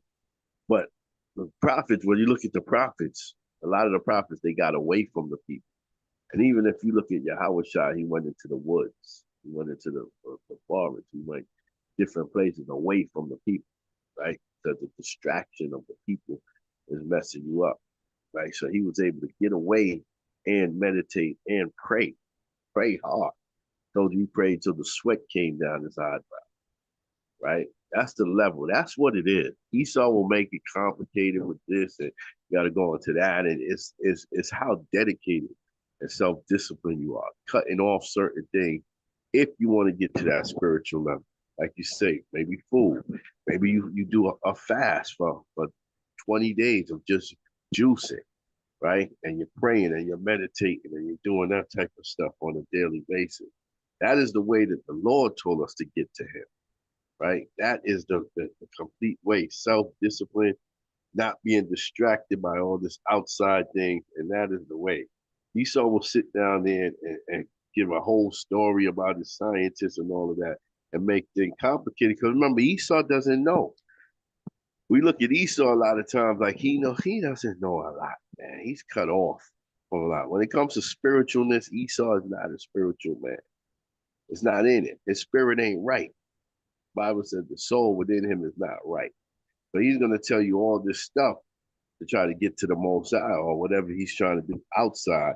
Is really your fasting, your praying, your self-discipline. The prophets went away from the people sometimes. Sometimes they just had to go into the woods by itself and they had to pray and fast. You know what I mean? But when he was saying real quick about the angels messing with his mind, when you read the book of Daniel, I think it's Daniel's 10. Can somebody get that real quick? We hand it back to the brother. I just have to take us on the same line. Daniel's 10, 13 to 21, I believe. Read that because yes, the angels do mess with your mind. Angels do mess with your mind. That's what the angels do. Right? That's why the Bible says in deep sleep, instruction is poured into your ears through the Most High Yahweh Shai, the angel. Right? So read that, King. Con, this is the book of Daniel, chapter 10, verse 13. But the prince of the kingdom of Persia withstood me 1 and 20 days. All right. Daniel's talking about the Persia now. Read on. But lo, Michael, one of the chief princes, came to help me. Now, how did Michael help him? Was Michael actually dead? Did he see Michael? Did he actually see Michael? Possibly he could have. Not. Michael came through the spirit world. Read on. And I remained there with the kings of Persia. Come on. Now I am come to make thee understand what shall befall thy people in the latter days. Right. So Michael helped Daniel spiritually against the king of Persia. Spiritually coming on the scene and messing with his mind, messing with the king of Persia's mind to set up the prophecies, because the king of Persia had to fall to the Greek Empire for prophecies to maintain. So Michael the archangel came on the scene and is messing with the mind of the king of Persia. You see what I'm saying? So what that devil is talking about, right? The angels do come in and mess with your mind. If you're wicked, they mess with your mind and make you do certain things that's going to bring you destruction. If you're righteous, they're going to put it in your mind to do certain things that's going to bring you back to the Most High Yahweh Shai. So he was right on that. Con.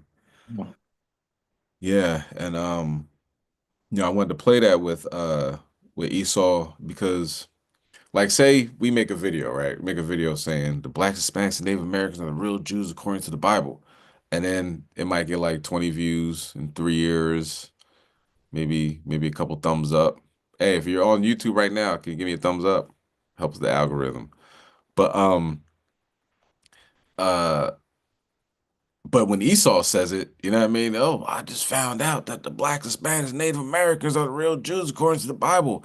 It goes viral. People are doing this, splitting it on, taking parts of it and putting it on Instagram and TikTok and everything like that. And when Esau says it, even in Israel, it hits different. They're like, oh wow, since the white man said it, it makes more sense. So that's why, I put him on because it's, this is a whistleblower that that worked with, special operations and like with the dark money and everything like that. You know how they have a budget for $100 billion, and then they have another budget for the dark things. This guy was working in the dark things that don't um make it on the air.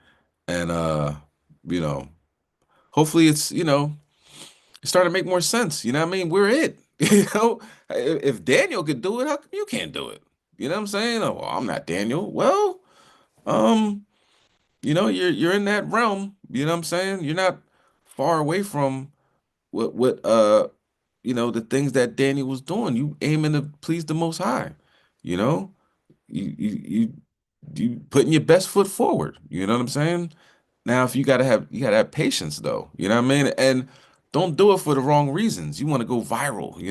You're sitting there with your phone like, God, show me a chariot, just so you can put it on. You know what I mean? And oh, I got all these likes and hearts and all this other stuff. You think God don't know that? God knows what you're thinking.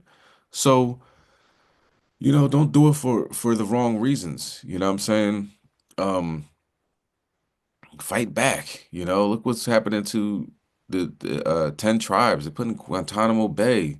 Elon Musk is coming for welfare. And you might be like, well, I'm not on welfare. I don't have food stamps.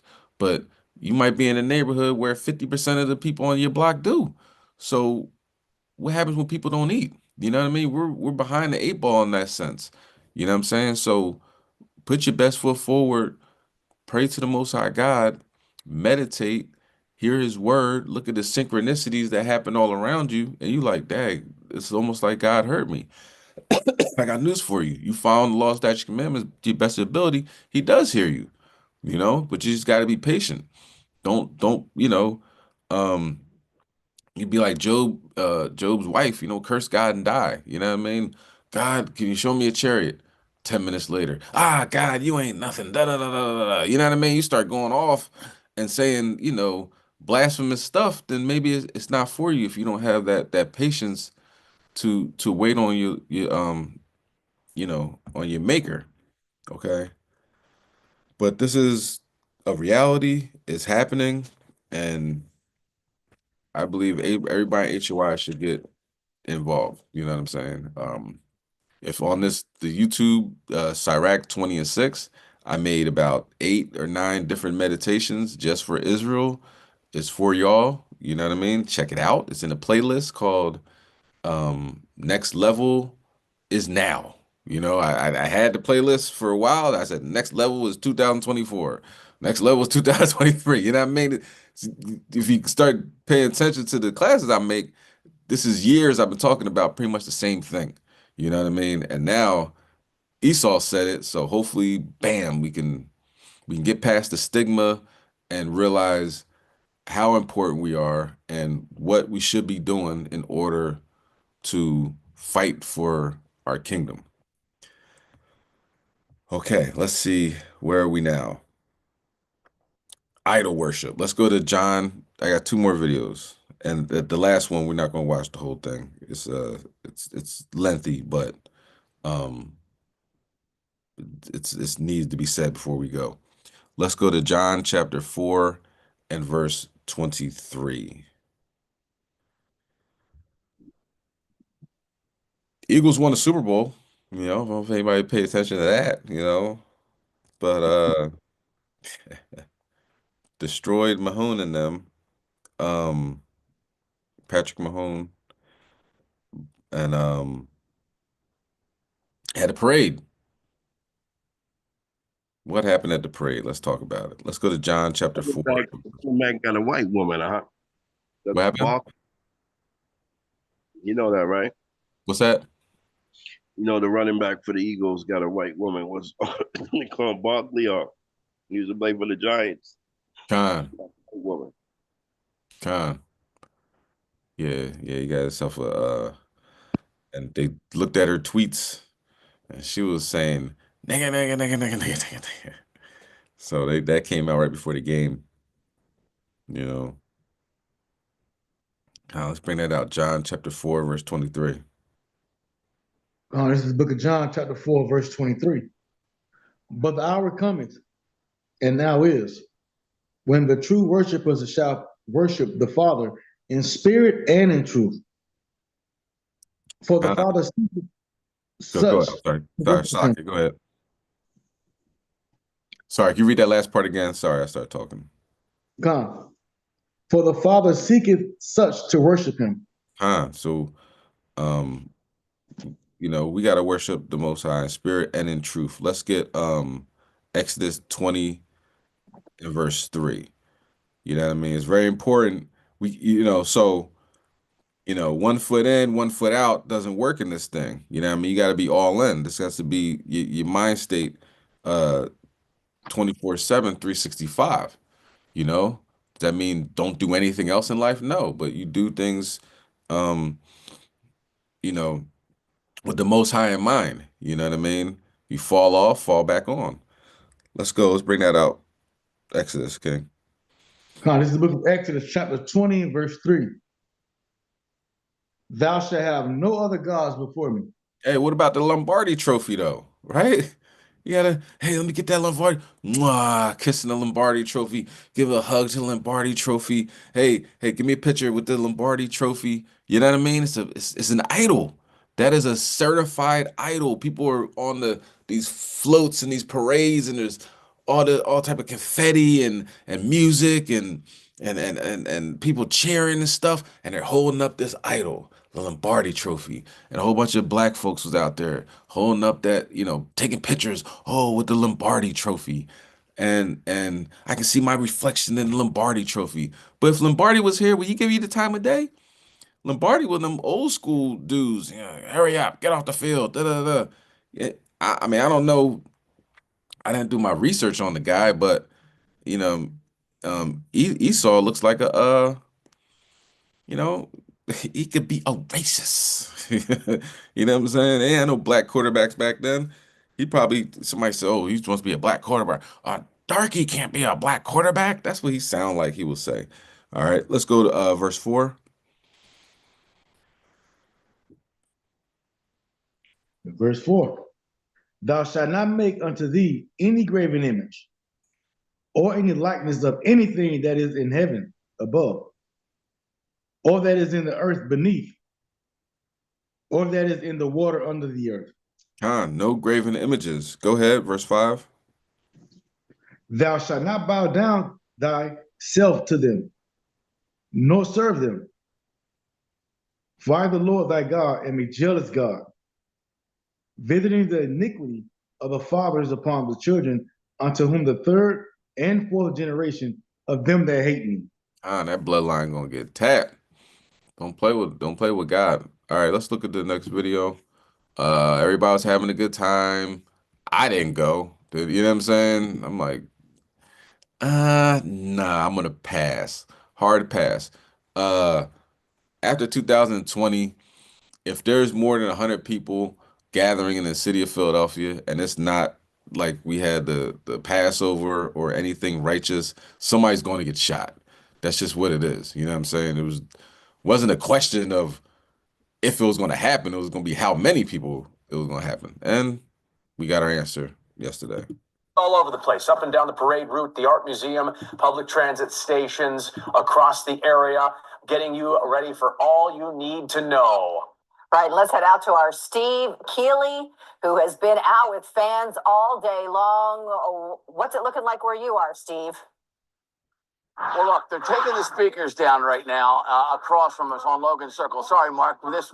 And what I have for you is some bad news. Of course, it always seems that somebody has to mar an event. So we're at 19th and 20th, right between the two blocks on the Parkway. So at 23rd in the Parkway, kind of where you see those high rises, 2 women were shot at 2:36 p.m. And if you're watching live, that's when the speeches were being made on the steps of the Art Museum about 6 blocks away. So Deputy Police Commissioner Frank Fenor tells me that 2 women, 27 and 20, were shot. They're not in serious condition. One shot in the calf, the other in the upper thigh. But what happened was the victim number one, who was the 27-year-old woman, she was with her boyfriend, and the early reports is that they tried to cut through the crowd to get in line for the porta potties. And victim number one's boyfriend then was punched, and a big fight started between him and a whole group of males. And it was during that fight when a gun was fired by somebody, and that hit the girlfriend in the left calf. And then a second woman, 20 years old, was then struck in the upper left thigh as a result of what he called indiscriminate gunfire. And then in police lingo, they say no scene could be located. What that means is they could not find any fired cartridge casings, FCCs as they call them in police lingo. That would be bullet shells to some people. So no scene located. That means also no arrest and no weapon found at this time. And he says this was outside the footprint, meaning this wasn't in the direct area of the event, but it was right next to the event. As we all know, people were all over the parkway. And if it happened at the porta potties, it happened, right around this event happening today, while it was happening today. And the crowd was so loud. There was even fireworks being set off on the Art Museum steps during the Eagles celebration time. So nobody probably heard that, or we would have had a stampede of people had everybody knew a gun was being fired. So this could have been way worse than it was. So we had a shooting here. And again, two women shot, 27 and 20, both shot in the legs. Both, I'm told by the deputy commissioner, should be okay. So not only do they have a cleanup, but now they have a police investigation on a shooting at this Eagles event. Hopefully that won't be the big headline out of here. And sorry to bring you the bad news on a joyous day, but as somebody just said, this is Philadelphia. Yep. That's Philadelphia. That's you can expect it. You can almost set your watch to it. Let's get Daniel 3 and 18. It's a big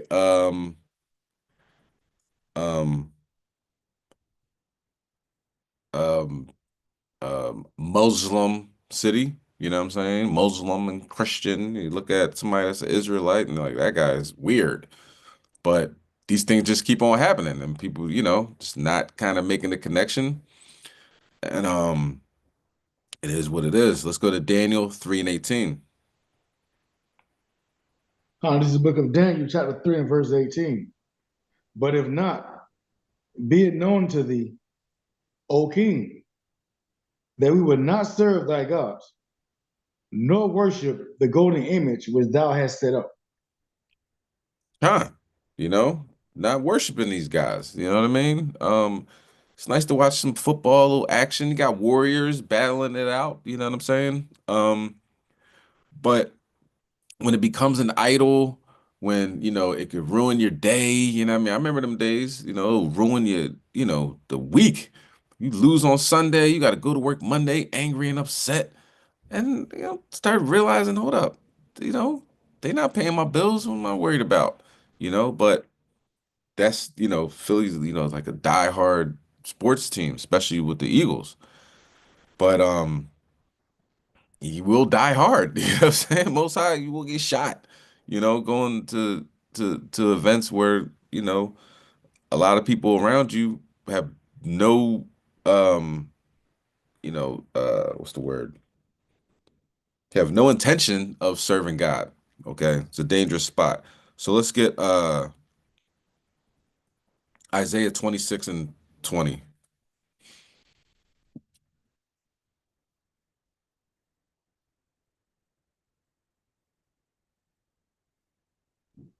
This is the book of Isaiah, chapter 26 and verse 20.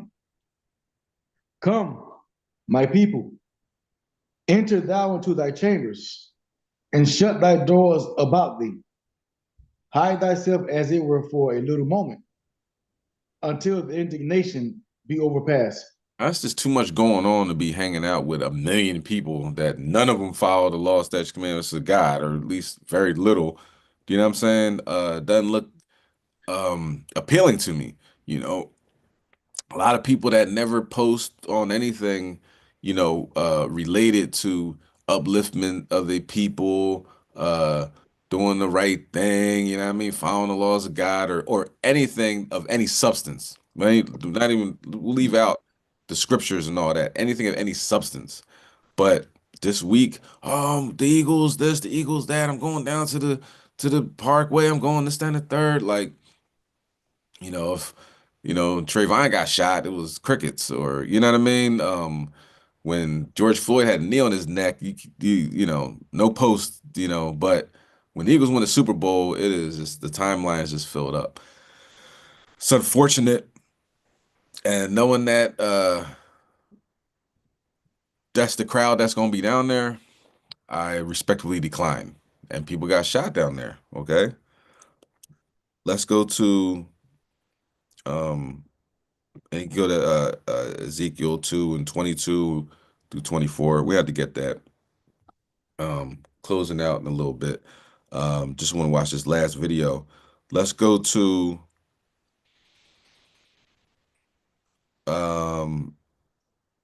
Obadiah. Let me see. Slakia. In fact, let's go to Slakia. We'll go back to Obadiah. Let's go to Isaiah 33. This is gonna be the last video. Appreciate y'all holding on. I hope you received the message. You know, we was talking about at the beginning of the class, the message. We have to say it outright, but at the same time, I hope you peeped what I was trying to do here. Let's go to Isaiah 33, verse 18. This is the book of Isaiah, chapter 33 and verse 18. Thine heart shall meditate terror. Where is the scribe? There is the receiver, Slaki. Where is the receiver? Where is he that counted the towers? Yeah. So meditate terror. Let's go to Obadiah 1.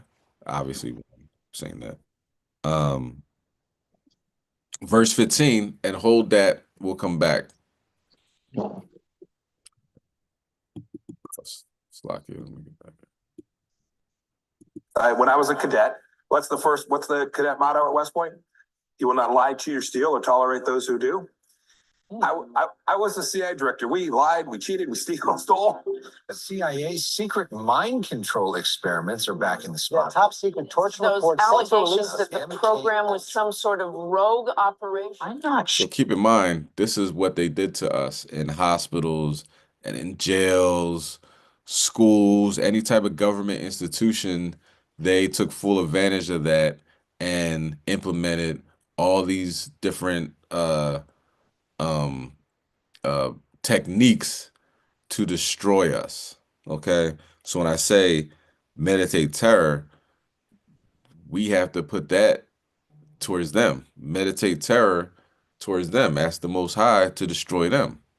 Okay, so it's not, you know, bringing in chariots just to say hi. It's, you know, Bubba Kashar, go hunt. As they said, the Eagles, John, you know, let's hunt. Go hunt. Destroy the Edomites. Destroy Elam. Destroy Moab.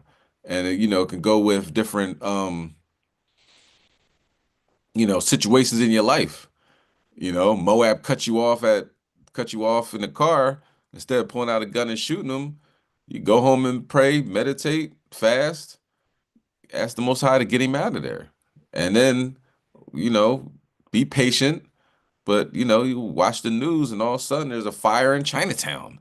And you're like, oh, okay. You know what I'm saying? Or it's a earthquake in San Francisco and all Moabites are in trouble. You know what I mean? Big 8.0 magnitude earthquake in San Francisco. Do you know what I'm saying?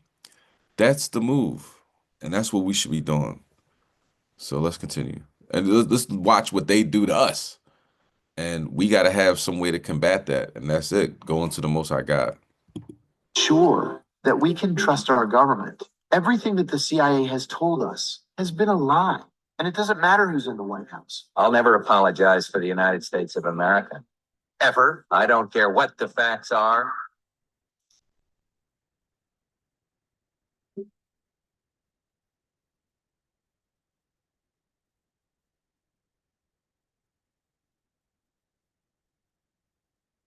Throughout history, government agencies worldwide have orchestrated profoundly disturbing, unethical experiments. acts so horrific, many of them are too dark to mention.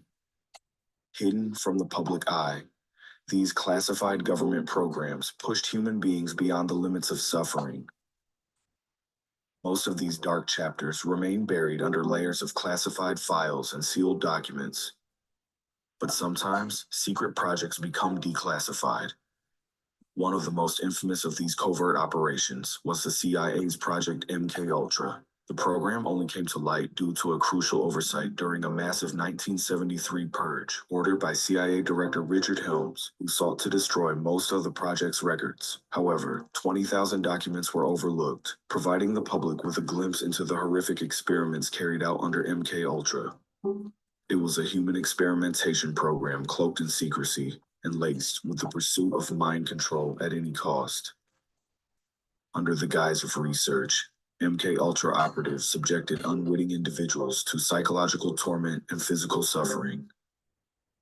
Victims were subjected to hypnosis, sensory deprivation, and terrifying drug trials with LSD and other hallucinogens, all aimed at shattering their minds and erasing their identities. Some were left broken and forever scarred, stripped of their memories and sense of self. Some of the most devastating MKUltra experiments took place at the Allen Memorial Institute in Montreal, Canada. There, under the leadership of the infamous Scottish-American psychiatrist Dr. Ewan Cameron, unsuspecting patients, many seeking treatment for common conditions such as postpartum depression, became unwitting subjects in brutal psychological experiments. Dr. Cameron employed an aggressive combination of drug cocktails, including powerful sedatives and hallucinogens, alongside extreme techniques such as sensory deprivation, prolonged isolation, and psychic driving sessions. This method involved playing repetitive audio messages for hours or even days, intended to break down a patient's psyche and reprogram their mind. The consequences were catastrophic. Many patients emerged from these experiments deeply traumatized, with long-term psychological damage. Some suffered memory loss so severe that they could no longer recognize family members or recall basic aspects of their own lives. I had to be toilet trained. I was a vegetable. I had no identity. I had no memory. I'd never existed in the world before. I was tired. I was depressed. My back was hurting. And so he said, why don't you go to Montreal and visit this Dr. Ewan Cameron, this famous man who has all of these accolades, and have an assessment. Within 3 weeks, Dr. Cameron decided to call me an acute schizophrenic and ship me up to the sea.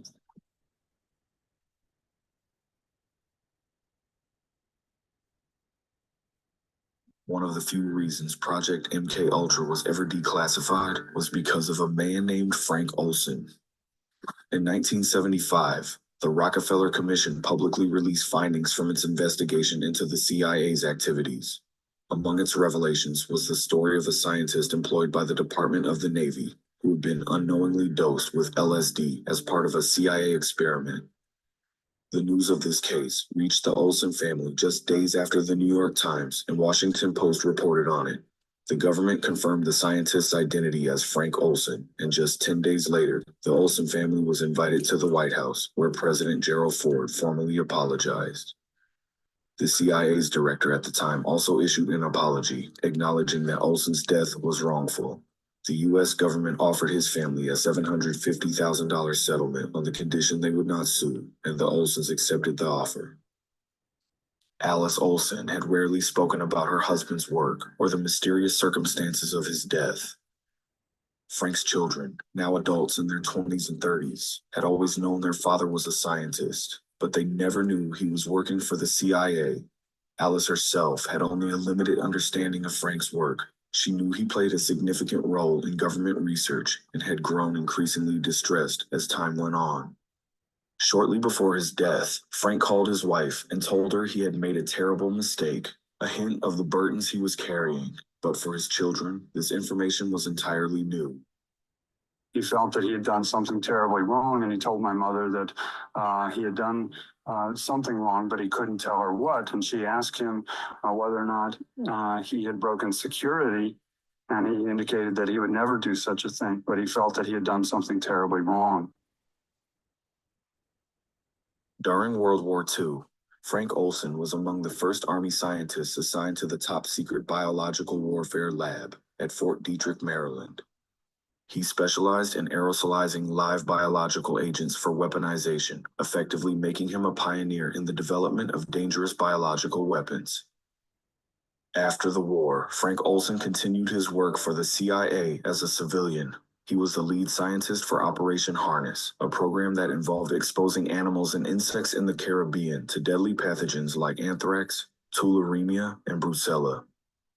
Olson also participated in Operation Sea Spray, where infectious bacteria were released over the San Francisco Bay Area to evaluate how effective it would be to use biological attacks on large populations.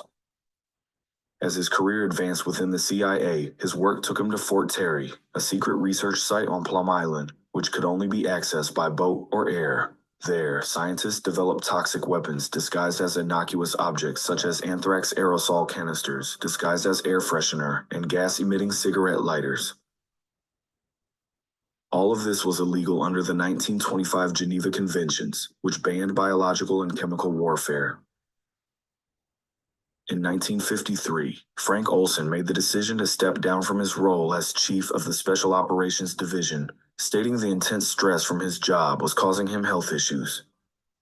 Although he stepped down from his leadership position, he remained with the CIA, where he became involved with Sidney Gottlieb and Robert Lashbrook. Gottlieb was a key figure in the agency. He was leading a series of secretive programs focused on psychological manipulation, which evolved over time from Project Bluebird to Project Artichoke, and finally to the infamous MKUltra. As the Cold War intensified, the CIA's leadership and Sidney Gottlieb became obsessed with gaining an edge in mind control and interrogation techniques, fearing the Soviet Union was advancing similar methods. During one assignment, Olson witnessed firsthand the interrogation tactics used at CIA-controlled black sites in Germany. For Olson, these operations marked a turning point. He started questioning Sidney Gottlieb and his colleagues about the unethical nature of their experiments and methods, expressing how emotionally worn and deeply troubled he had become as he continued to conceal the horrors of his work from his family. On his way home from Germany, Frank Olson was visited by intelligence consultant William Sargent. Sargent was convinced the CIA had a serious problem. He believed secret experiments from the Cold War were no longer safe in the hands of Frank Olson. Frank Olson had an incredible storehouse of knowledge about top secret matters concerning biological weapons and substances. And as such, he would have been a person who there would have been great concern if he had started to talk publicly. As the head of mind control research, Sidney Gottlieb was fully aware of the depth of Olson's knowledge. If Olson had been leaking state secrets, Gottlieb needed to uncover the truth. To do so, he devised an experiment of his own.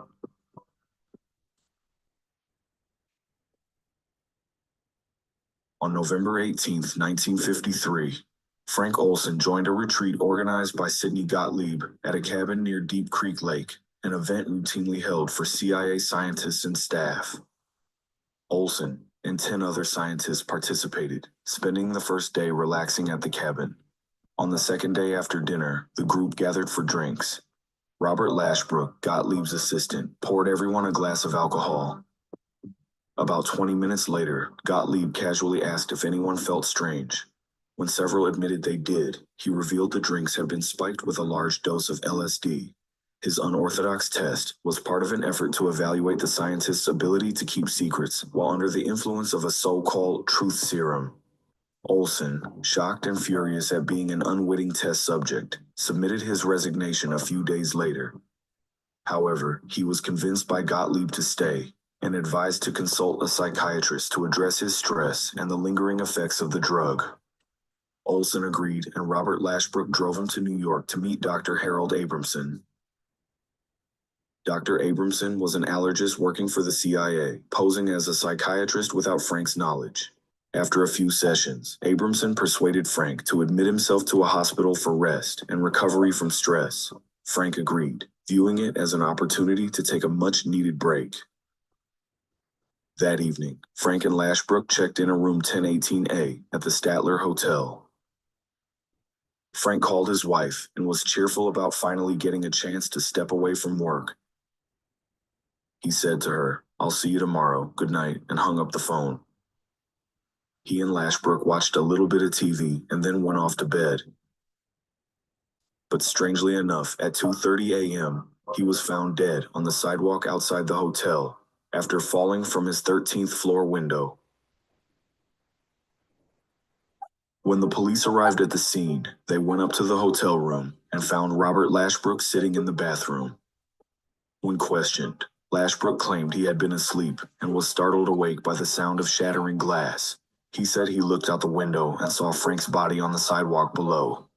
The CIA swiftly moved in to cover up the incident, and the responding officers initially treated it as an open and shut case of a jumper.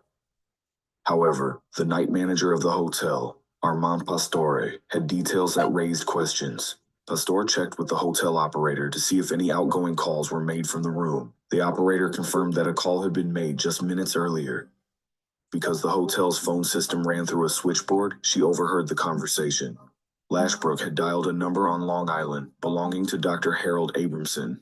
During the call, Lashbrook told Abramson, "Well, he's gone." Abramson disturbingly replied saying, "Well, that's too bad." Frank Olson's family was initially told he had died by jumping or falling from a hotel window. However, 23 years later, revelations about the CIA's MK Ultra program brought new attention to his death, leading to a settlement with the Olson family. Nearly 2 decades after that, the case took another dramatic turn. That family deserves to know. I think the American people now deserve to know the truth of what happened. It's been a long time ago. They don't have to hide behind their classified documents, behind all of their stealth information and their sleazy little James Bond stories. Tell us what happened to Frank Olson. In 1993, following the passing of Frank's wife, their children decided to exhume Frank's body and rebury him beside her. They also sought answers about his mysterious death and enlisted Dr. James Starrs, a forensic pathology professor, to perform a second autopsy. Dr. Starrs' findings raised serious questions. Contrary to what would be expected from jumping through a glass window, there were no cuts or shards of glass on Frank's body. Additionally, although he had landed on his back, there was evidence of blunt force trauma to his skull above his left eye. Could have been that someone did, as we anticipated initially, crush him, hit him on the head, rendering him unable to protect himself, and then did the inevitable, threw him out the window. If these findings are accurate, they suggest the chilling possibility that Frank Olson's death was not a tragic accident or suicide, but a calculated murder orchestrated by the CIA.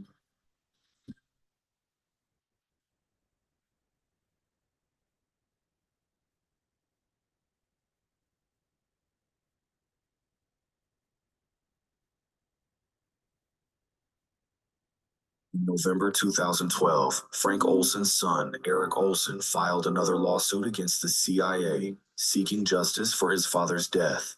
However, the judge dismissed the case due to the agreement the family had signed in 1975. Despite this, the judge James Boasberg made a striking observation. While the case couldn't move forward legally, the family's allegations against the CIA appeared very credible.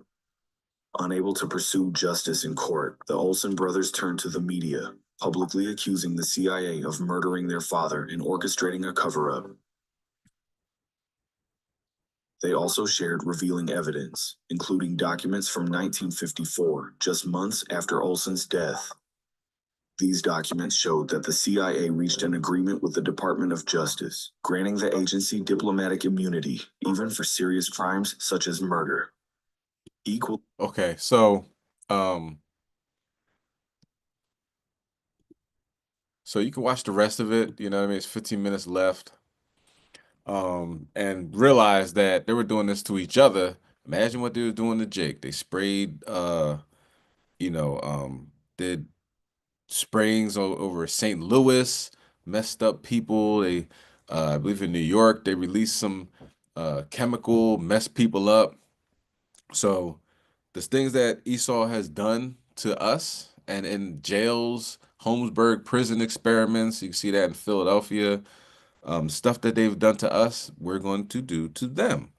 Through the power and strength of Yahweh Bashem Yahushai. So let's go to Obadiah and go to verse 15.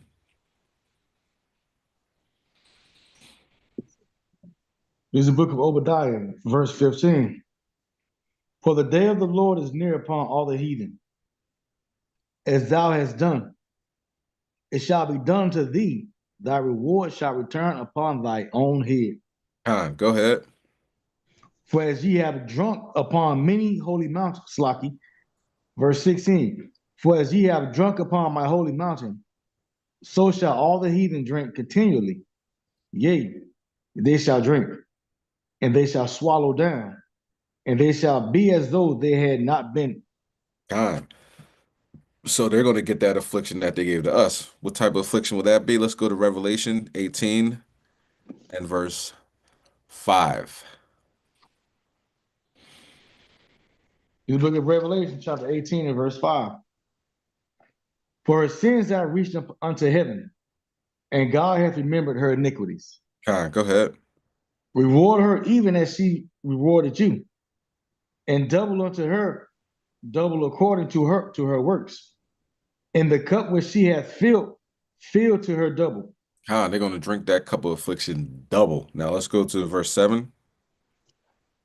How much she hath, Slaki, verse 7. How much has, Slaki, how much she hath glorified herself and lived deliciously. So much torment and sorrow give her. For she saith in her heart, Slaki, for she saith in her heart, I see a queen, and am no widow, and shall see no sorrow. So they believe, honestly, they believe that they're going to keep on going forever. You know what I mean? America, right? Let's see what God has in store for them. Let's go to Deuteronomy 32. A couple more scriptures, y'all. Deuteronomy 32 and verse 35. This is the book of Deuteronomy, chapter 32 and verse 35. To me belongeth vengeance and recompense. Their foot shall slide in due time, for the day of their calamity is at hand, and the things that shall come unto them make haste. No, these things are happening. They're making haste. These planes are falling from the sky. Economic destruction coming to America. You know what I mean? You can't keep up this facade, this lie. You know what I mean? They're gonna have a great reset. Talked about that before. And what they plan, you know, the plans that they're doing with the banks, and the banks are adopting the cryptocurrencies and things of that nature. Something you definitely should look into. Let's go to verse 36. Verse 36.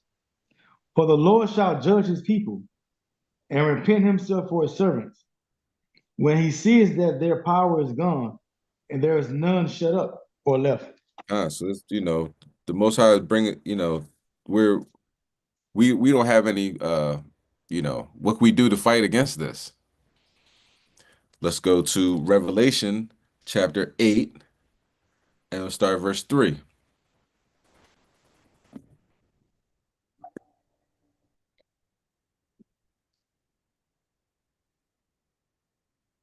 Book of Revelation, chapter 8 and verse 3.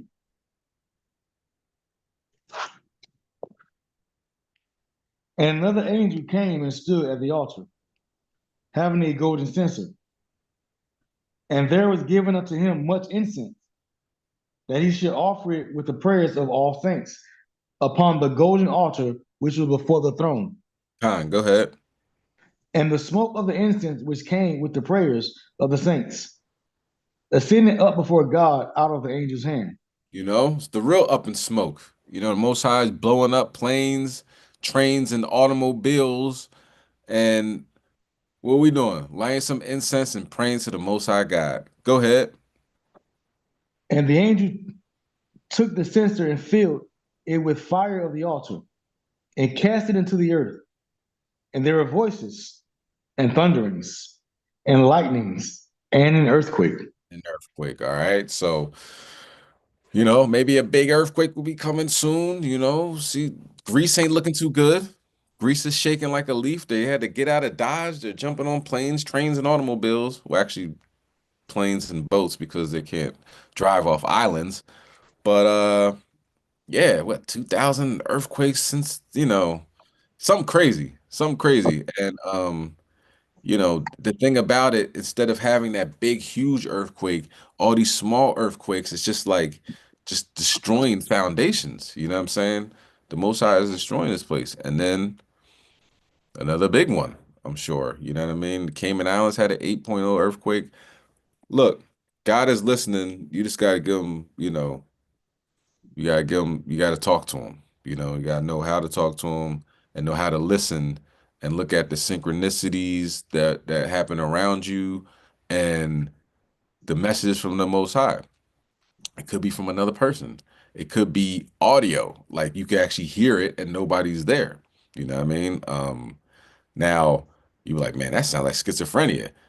Um, you know, schizophrenia is not in the Bible. It talks about having spirits, you know what I mean, attached to people. And, you know, you should be able, hopefully, you know, reading the scriptures prayerfully, you'll be able to tell the difference. You know what I'm saying? Between a demon telling you to bang your head on the wall or the Most High answering the question that you might have. Or he could answer your question through dreams.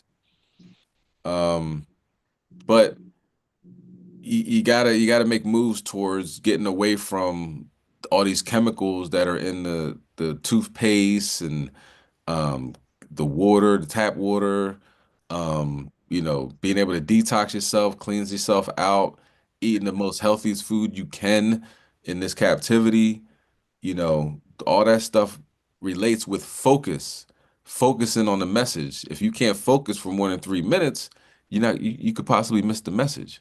You know what I mean? So meditation is breathing, it's focus, and it should be done by everybody in HOI and the nation of, you know, Israel in general. Up in smoke. Most High God's gonna continue to blow this place up. Put your best foot forward, get into the fight. Kum Yashala, we got next. Hopefully this was edifying. And I'm gonna turn it over to Elder Zabak for the closing announcements. Kum Yashala.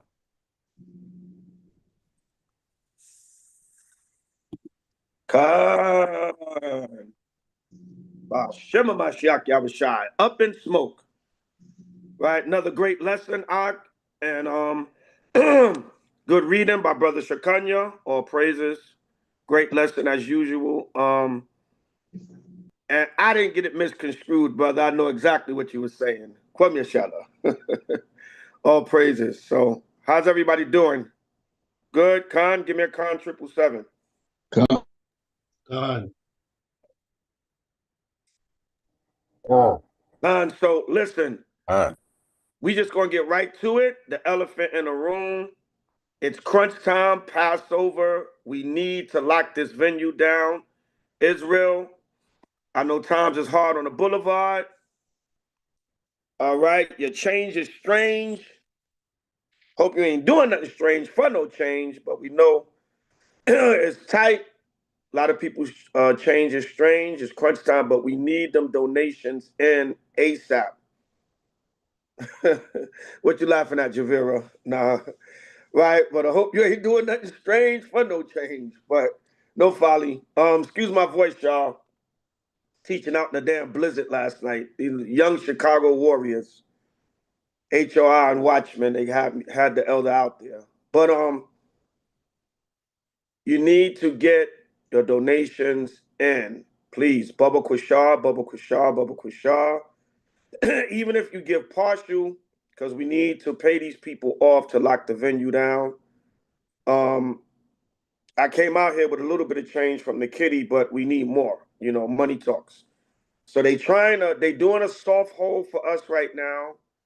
But I just want to smash them with something, let them know we serious, and then you know, they said we can work out a payment plan for the rest. So whatever you can get in between sundown tonight, tomorrow. I don't leave out of here till Monday. I'm trying to give them something before I leave Monday. The water to the brothers and sisters that have donated already, I appreciate it. We got about 5 or 6 donations. But everybody, or Well, I don't even want to say another time, but if you can't do it now, do it ASAP, but ASAP. We need it like last week. Khan? Khan.